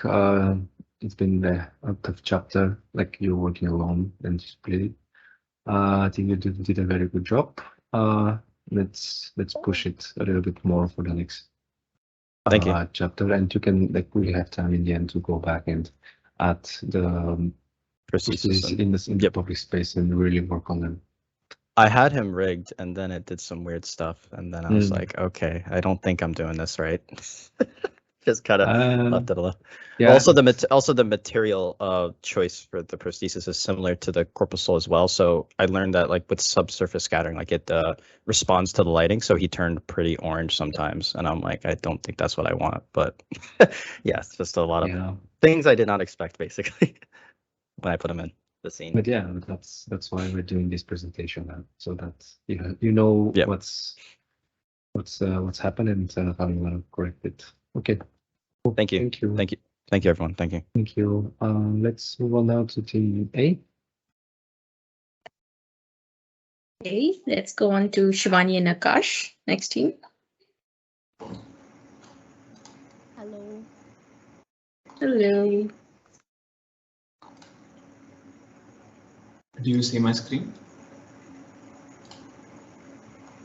Yeah, we do. Okay, let's start. Greetings to all and welcome to our Chapter 3 Amalgamation After Earth 01. I am Shivani. And I'm Akash Roger. Together, let us walk you through our story. The ancient prophecy of Hindu cosmology states that the entire existence is divided into 4 yugs, which work in a loop, namely Satyug, Treta, Dwapar, and Kalyug. The current yug, Kalyug, was nearing its end, and a new cycle starting from Satyug was about to begin. Scientists, in urge to find a way to survive, contacted an alien species who were willing to allow humans to join their society only if they agreed to transfer all of their data and knowledge to the aliens. The humans accepted the deal, and the alien began the process of creating suitable embryos for the human souls to inhabit. These embryos were genetically modified, resulting into body parts which were adapted for land, water, and air. The new hybrid, known as Human 2.0, a perfect combination of science and spirituality, was created. The hybrids begin to design and build the corpuscle, which is made up of interconnected petal-shaped pods inspired from lotus flower. The pods are connected through a network of and linked to 2 nodes. As the new hybrid begins to settle into the new world. With the corpuscle serving their new habitat, the hybrids began to develop their civilization in this new spiritual world. They began with site development as they searched for the best location to establish their new civilization.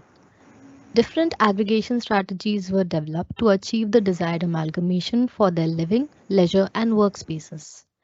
As the hybrids continued to develop their new civilization, they discovered a breathtakingly beautiful site that was perfect for their needs. The site had cliffs that overlook vast expanses of water bodies, dotted with tiny islands and plateau land that provided ample space for building their new homes. The hybrids understood the importance of maintaining the ecosystem and preserving the natural beauty of their world. The hybrid prepared a catalog to create the aggregation of their new world by breaking down the main corpuscle into modular parts and categorizing them based on their occupancy from private to public. They focused on connecting the 3 different types of land they had encountered: cliff, island, and plateau. The main aim was to create a cohesive whole that blended seamlessly with the natural environment. To achieve this, they designed a pattern that resembled a wave at a beach, with each module unit connecting and flowing into the next. The resulting pattern, an inverted S-shaped organic cluster when viewed from above, which was both visually striking and highly functional. The hybrids turned their attention to the design and construction of towers. They decided to join the pods end to end in the vertical direction, branching outward to create a pyramid geometry. For the bridge, they multiplied the connectors, creating a structure that would extend outward and connect the tower to either of the banks of water bodies. Finally, they connected the ground aggregation using pod-to-pod connections. Aggregation assembling was done with a carefully planned sequence to ensure proper integration of all components. This involved building up the living and work pods, connecting them with rules as stated before to form the main tower, and extending it to reach each bank with the help of the bridge. They then further formed smaller towers and ground aggregations, which gave stability to the entire structure. The hybrid beings recognized the importance of public spaces, and they were designed to provide an opportunity for the processes to come together and interact with each other. They knew that the success of their civilization depended on the strength of the community. They categorized the terrain into different public spaces. The cliff was designated as open-air theater, providing a stunning backdrop for performance and cultural events. The island became the healing and spiritual center, where the processes could connect with nature and engage in various wellness practices. The flatlands were designed for the educational complex, where the processes could learn and share knowledge. The bridge connecting the aggregations became the most important element of the design, as it served as a crucial link between different parts of the community. It improved the overall connectivity and accessibility of the aggregation and added aesthetic value to the development. The hybrids were proud of the world they had created as the civilization continued to thrive and evolve. They knew that their design and innovations would continue to shape the future of their species, and that they had succeeded in building a civilization that was ethereal. The hybrids look forward to the future with great hope and positivity. Thank you. Thank you, guys. Amazing. I love like how you made this, GIF like to show like every part and how it like creates. I love like how, like unique again, like everything is coming together like a fairyland. I feel that this chapter, although like I've said it many times, the chapter 3, it's one of the most difficult parts and chapters like in the program because you're handling so much more like computationally, but also, like there is just a large amount of tasks like to be completed in order to tell the story. And I feel that like although this was the hardest one, like you really flourished here and you really like shown like so much like wonderful work in progress and like telling the whole story so beautifully and cohesively. And I feel that like you found a lot of the like successful ways like to continue forward into the next chapter. So it was, I feel like a key point like in your personal like project and development that like went very beautifully. Thank you. Thank you. Thank you. Congratulations. Okay. Sorry. No, you go first. Congratulations, guys. It's a really unique project. I like it since the beginning, since the prosthesis. It's really amazing one, and now the developing is it's really strong. Also the storytelling, I liked a lot how you presented it and all the visuals. Congratulations once again. Thank you.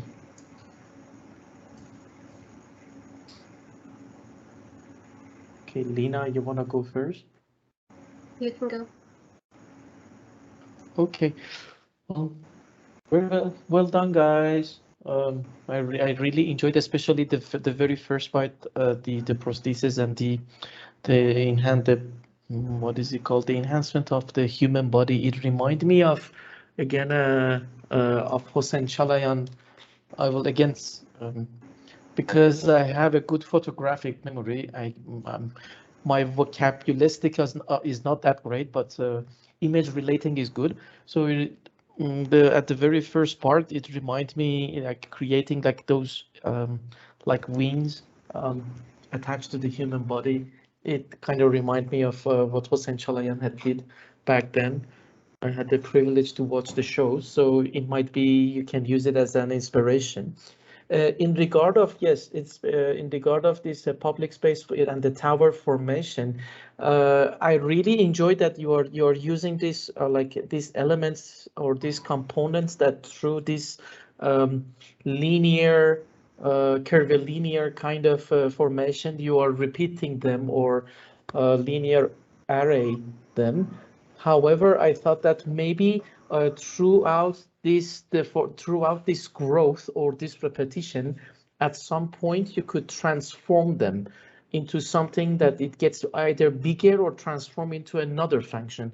Because if you zoom into one of those scenarios, into the hybrid tower formation.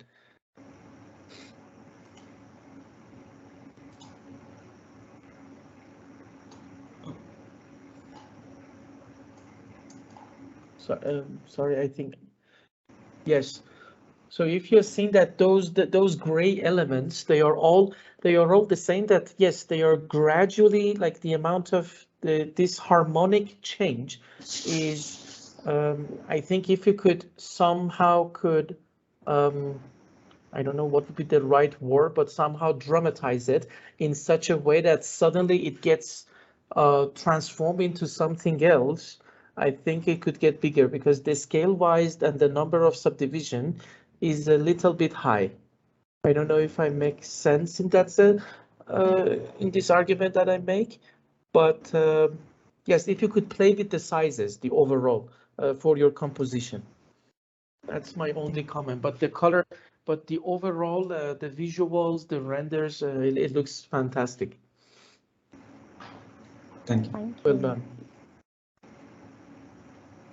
Hi guys, network. I have a similar comment. I have to say that to me, the connection, which is just this repetition of the rib, that is to me a bit alien to the rest of your language.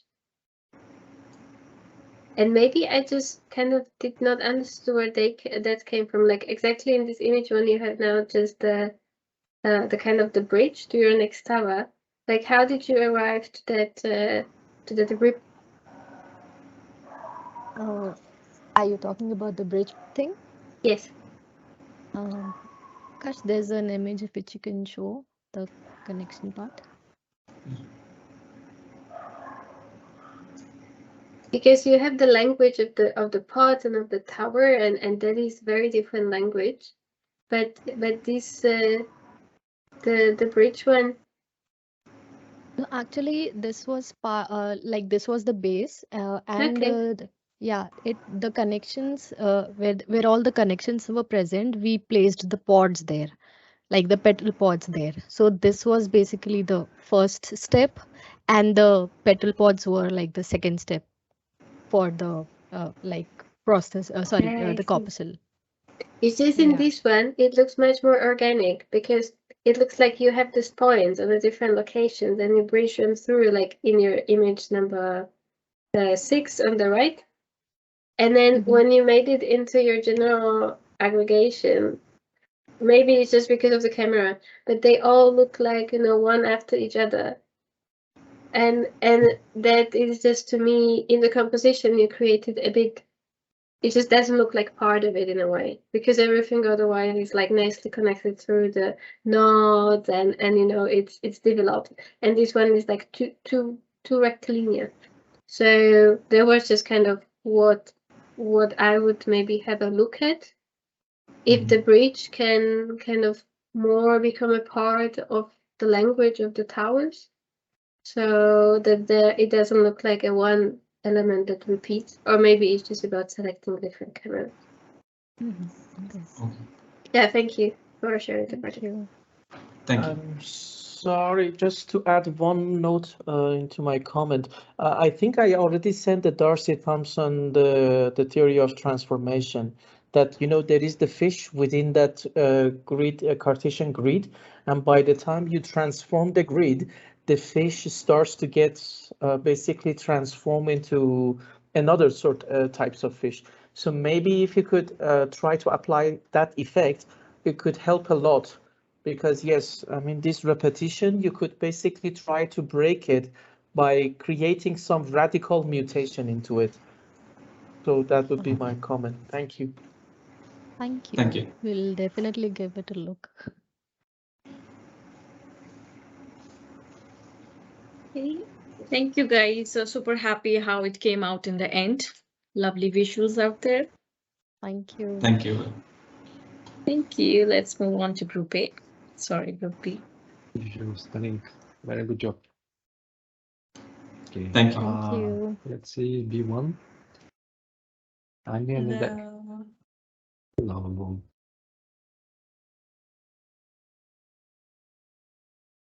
Hi guys. My name is Nader. And my name is Anya. And this is Cerulean. The answer to human survival is not out there. It is here on Earth, water. As we built equipment to travel off the world for supplies, our world slowly deteriorated below. It was too late to search for answers among the other planets, forcing humanity to travel inwards to depths unknown. Hope, however, has been found, for a new mysterious crystal holds the answers to the future of humanity. With its ability to deliver highly efficient energy and power the whole world's needs, a new civilization is able to rise and recover from the ashes. There's just one catch. The mineral only works underwater. Humanity mutates and changes rapidly with the crystal's energy. As an accelerant, they adapt for underwater survival. The new civilization decides to take up residence in the Marianas Trench, the deepest point in the ocean. They begin small and grow outwards. As they expand, they conform and contort to the area of the cave walls around them. They use only the crystal's energy to create their new ecosystem teeming with life.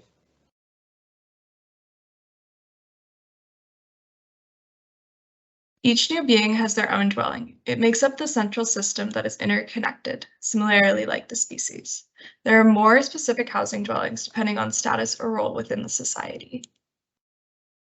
Each pod expands and rotates as the neighborhood grows. The three-chamber pod system serves many different purposes, which allows for societal growth and more connectivity between the beings. The Mariana Trench is located in what was once known as the Western Pacific. As the Earth flooded, the trench continued to expand and deepen. New species of plants and animals emerged alongside humanity. They grew and gained their new energy from the crystals.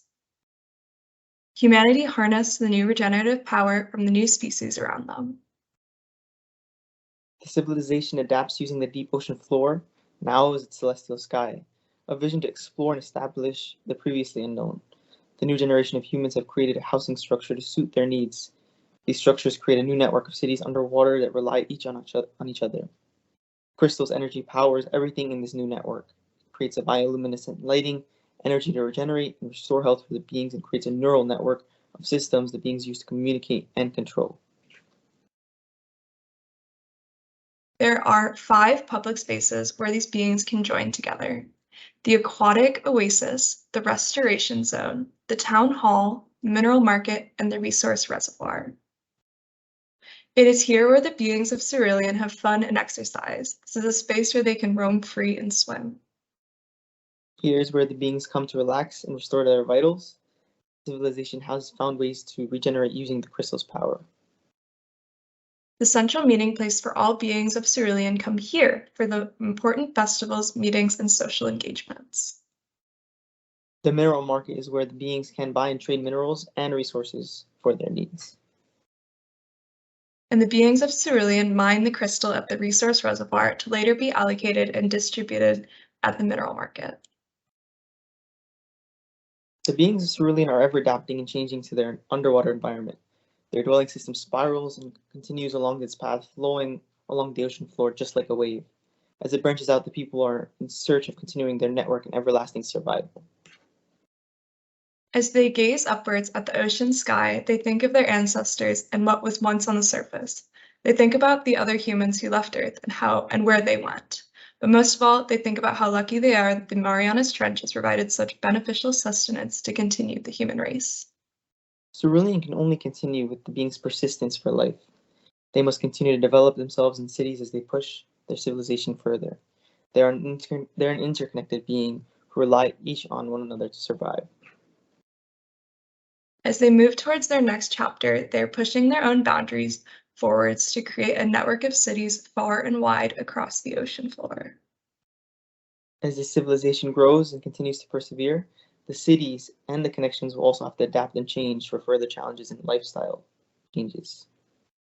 Thank you for joining us, and we can't wait to further explore the depths of cerulean. Amazing, guys. So wonderful. Thank you so much for sharing. I feel that like the visuals really like accentuated the whole experience. Like it's so beautifully like clear to see now like all these materials like come to life and like see the amalgamation in like all its parts. So really like congrats on pulling it off. Like it's really like an amazing next step. I always thought that this project is unique and you know like there's so much like beauty like in the aggregations and just like all the aspects of it. But like now that like also this aspect about the storytelling and you know like the presentation like coming together, I feel that it really elevates it. So thank you guys, really wonderful work. Thank you, Paulina.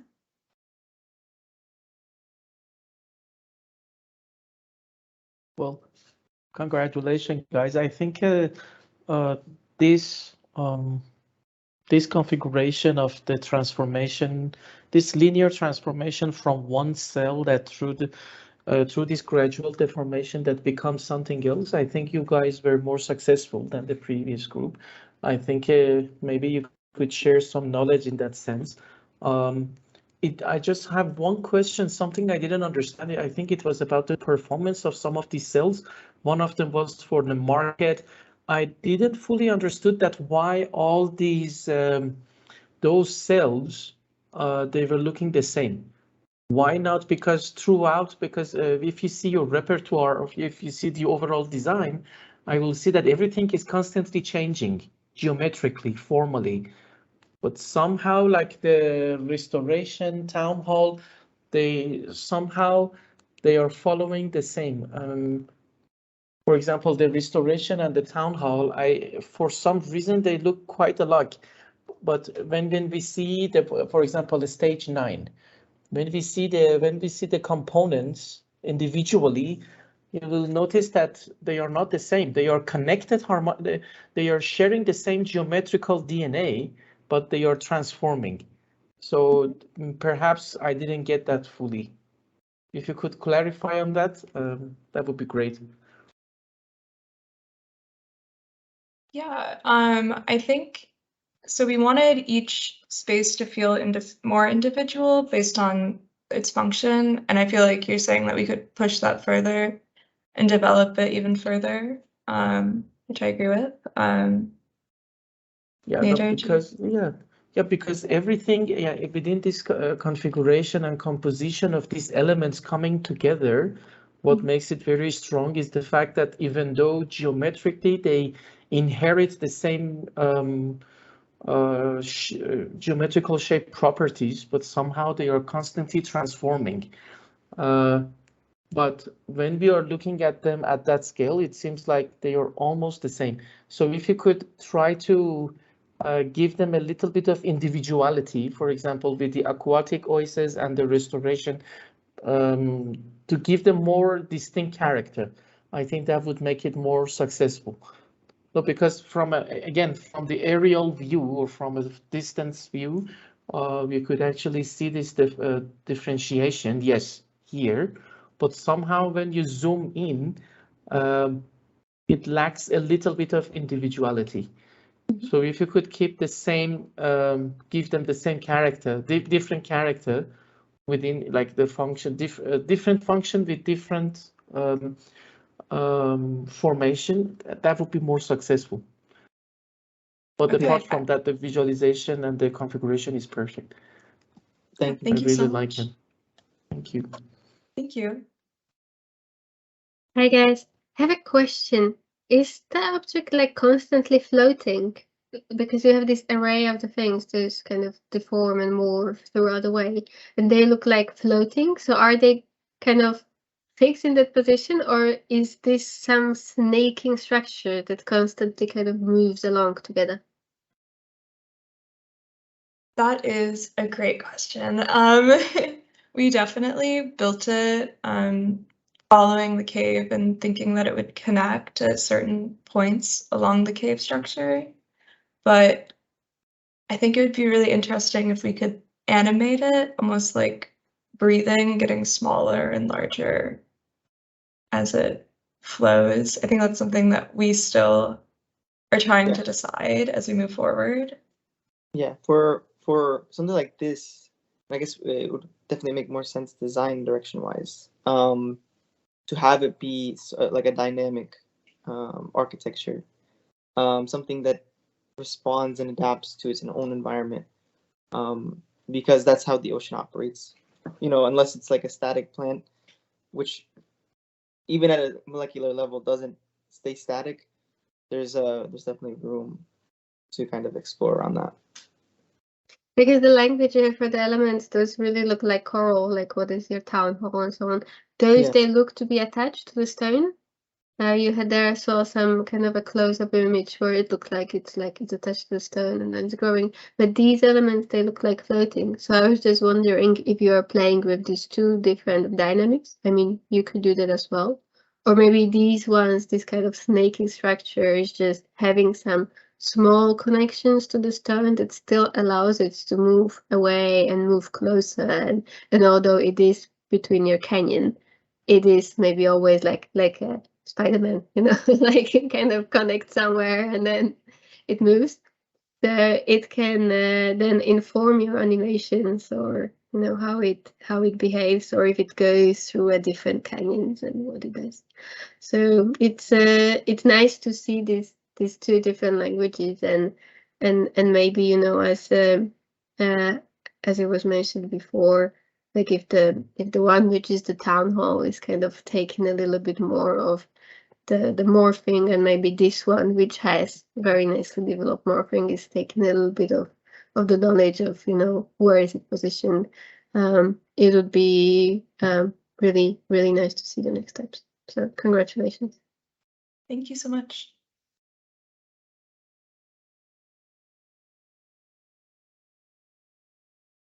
I think these were very good points from the comments, and I think you guys would think about them and try to apply them in the next chapter. But yeah, overall, I'm very happy. You guys did like I don't know. Yeah, the tutors don't know like the process. Like in the last few days, like basically in those 2 days, all visuals and presentation came together. And I'm very happy also that the narrative and the way that you present it finally on this chapter was up to par with the work that you made. So Thank you. good job on that. Thank you, Tom. Thank you. And next chapter is gonna be scale of something that you're more familiar with. Smaller scale. Yeah. Okay, Thank you let's so see. Yeah, thank you. Let's go with the last team. Okay. Let's go to Prasad.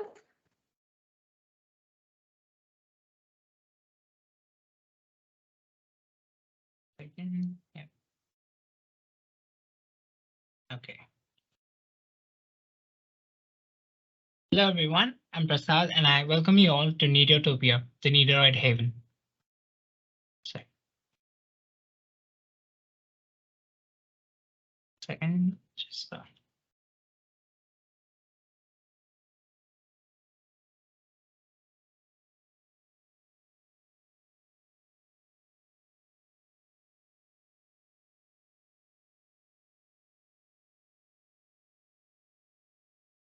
just a second, I'm sorry.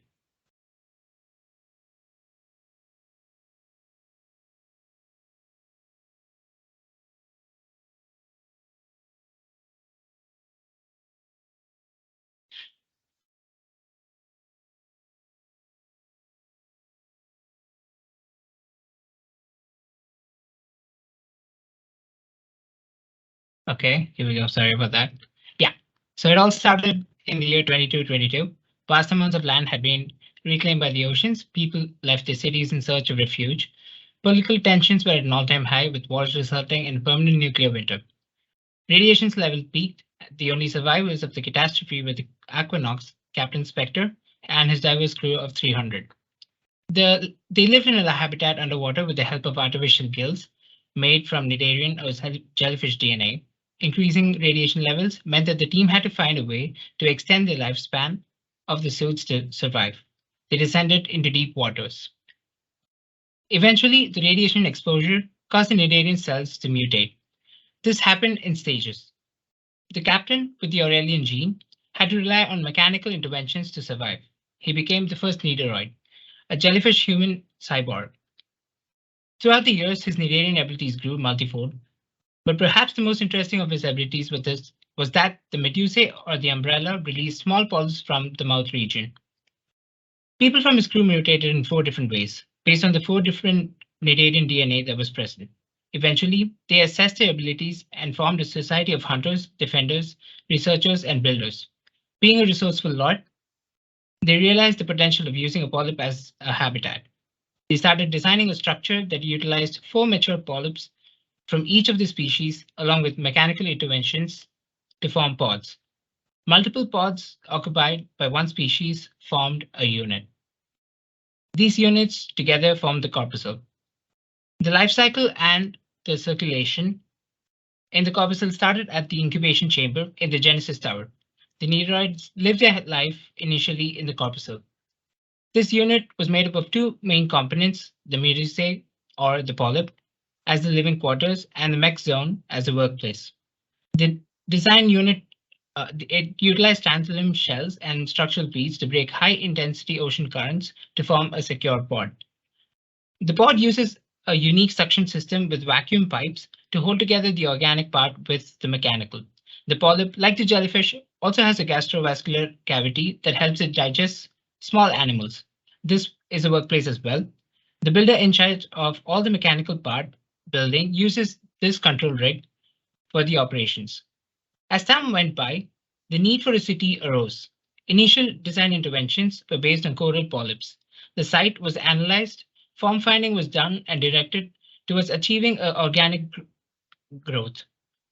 Various computational strategies were used to derive the form of the city. The environment is the seabed. The polyps from the humanoids are deposited here. They eventually start to cluster together in stage 1. In stages 2 and 3, they start to spread horizontally and then start to form bigger structures. Stage 4 and stage 5 are when the cnidaroids capitalize on this growth ability of the polyps to form a shelter. Here, a tower-like structure is built with the pods seemingly moving upward and outward. In stages 6 and 7, the tower keeps growing vertically with the mechanical interventions, and then it reaches completion. Each city consists of another tower as well that grows and is constructed over time. This holds the main Genesis tower, the one with all the DNA. Now, a closer look into the planning of the city reveals that the bubble spaces are used as arenas, research labs, training areas, and the smaller bubbles act as a way of safe transit. Similar to the corpuscle, the gelatinous membrane here also has an underlying structure that serves as protection from the elements. This arena here is a public space that is for the defenders of the cnidaroids to fight and equip themselves against the external threats. An experiential view of these smaller structures shows how it connects to the base of the tower. Now, the tower itself is made up of several modules that are connected to each other based on functions. These are residential units, connection bridges, Genesis Tower, a power source, the defense, the admin area, entry hatches, and rest and relaxation pods. Pods connecting to each other form the base of the spiral, and this spiral is scaled that eventually forms a tower. The connecting bridges connect to the power source. They also connect to the residential pods, which also connect to the Genesis Tower for the unit. Each bigger residential unit also connects to the rest and relaxation pods. which also connects to a power source. These connections together form the tower. Many units come together to form a symbiosis between the organic and the mechanic form to eventually form the Neroid city. Thank you.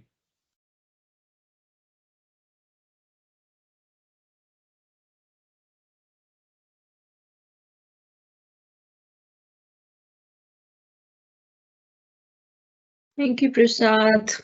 Thank you. Great visuals there. Can you zoom into those? Thank you, Prasad. Yes, definitely. yeah. Again, the zooming comments are coming back. Yeah, sorry for that. Yeah, this time we completely zoomed out, so sorry.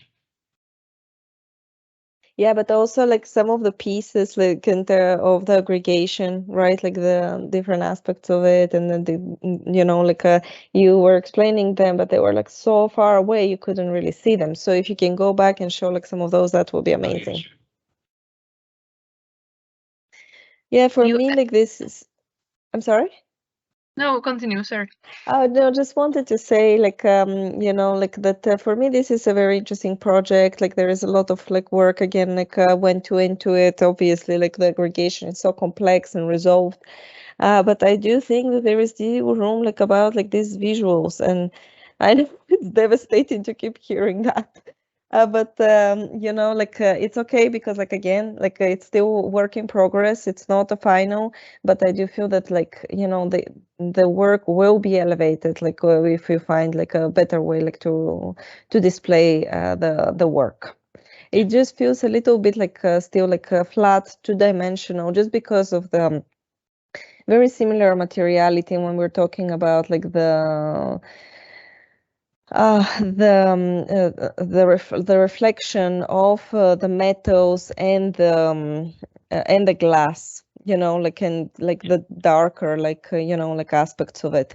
But I feel that like that's the only aspect like to really like think of like that it's like predominant like for this project, that it's really going to elevate it. Okay, yeah, sure. Yeah, I keep working on that. But other than that, like the design and the work, like like it's astonishing, like what you have been able like to create, right? Like so, really, congratulations on that. Thank you. Yeah, you made a great progress from our last meeting, and you add a lot of stuff. Am I right? That you had like only few corpuscles, and now is plenty of new geometries. Yeah. So in some point of view, it's a little bit messy, but at some point of view, looks really amazing. And I'm just curious how you made in the end the whole master plan, because we were struggling with it a little bit. And so you just draw it, or use some kind of like, or how you made it just?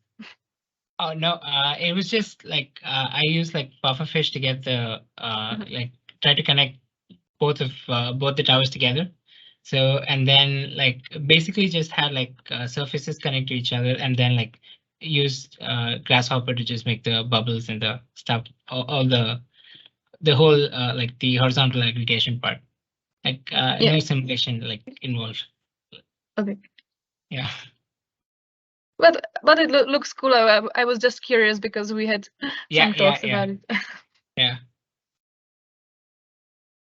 Hi, hello. I like your components, these little droplets. Those are, always like differently enclosed with your second materiality. Like it's either like from the top or from the bottom, and I found it very interesting, but I at the same time find it that it's a bit lost when you put it all together in the towers and with your circulation pieces. And I was wondering if maybe it would not be beneficial for you to not do such a tall towers, because you're trying within the height of the tower so many different ways how to aggregate this together that it is maybe losing the readability. So and I don't know, maybe it is about the visuals or about the materiality as well, that it's just not so possible to read. But maybe if you just keep it a little bit in a like lower scale, and you create more like a kind of field or on the canyons, these beautiful droplets, those have, you know, the idea about how they are constructed and how they are protected, they would be much more readable for us. Okay, yeah. But it's Yeah, it makes interesting. sense, yeah. It's really interesting. It would be nice to see how you play with this further. Yeah, all right. Thank you.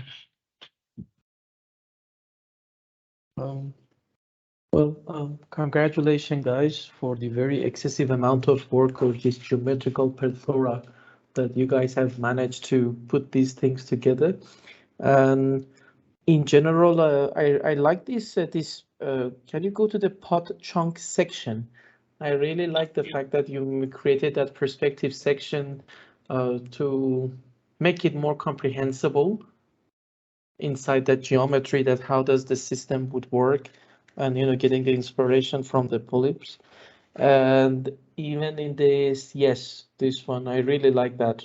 Basically it gives a kind of a sense of what, like, to give us a size wise, how do we perceive what would be the size and how we would be, how would we perceive it. And even on the stage 5, in your diagram of stage 5, I really like the fact that how you, if you go there, in your diagrams,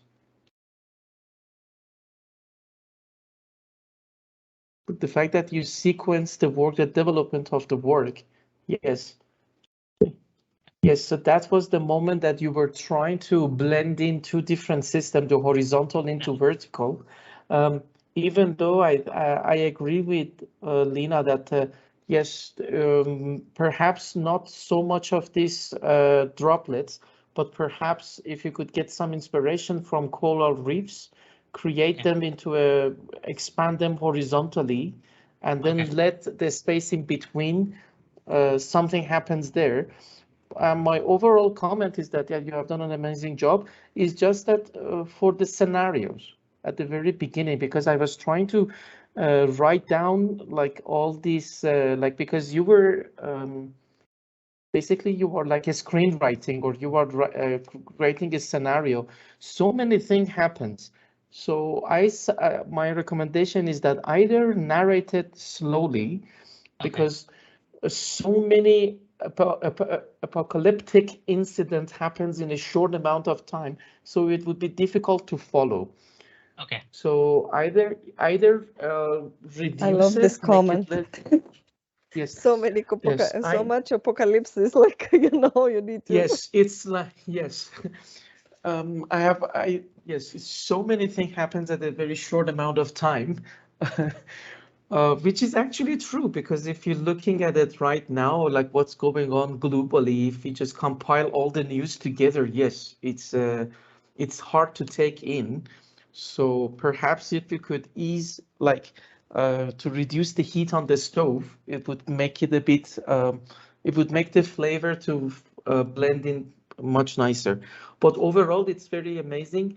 Then yes, this geometrical exploration, horizontally and vertically, that in the basically the space packing of those droplets, I think you could still work on that, because if you have one last comment is that if you go to the array rules, there was one diagram that you were mentioning, and I think that for the tower, yes, if you go to the array rules, there was one diagram.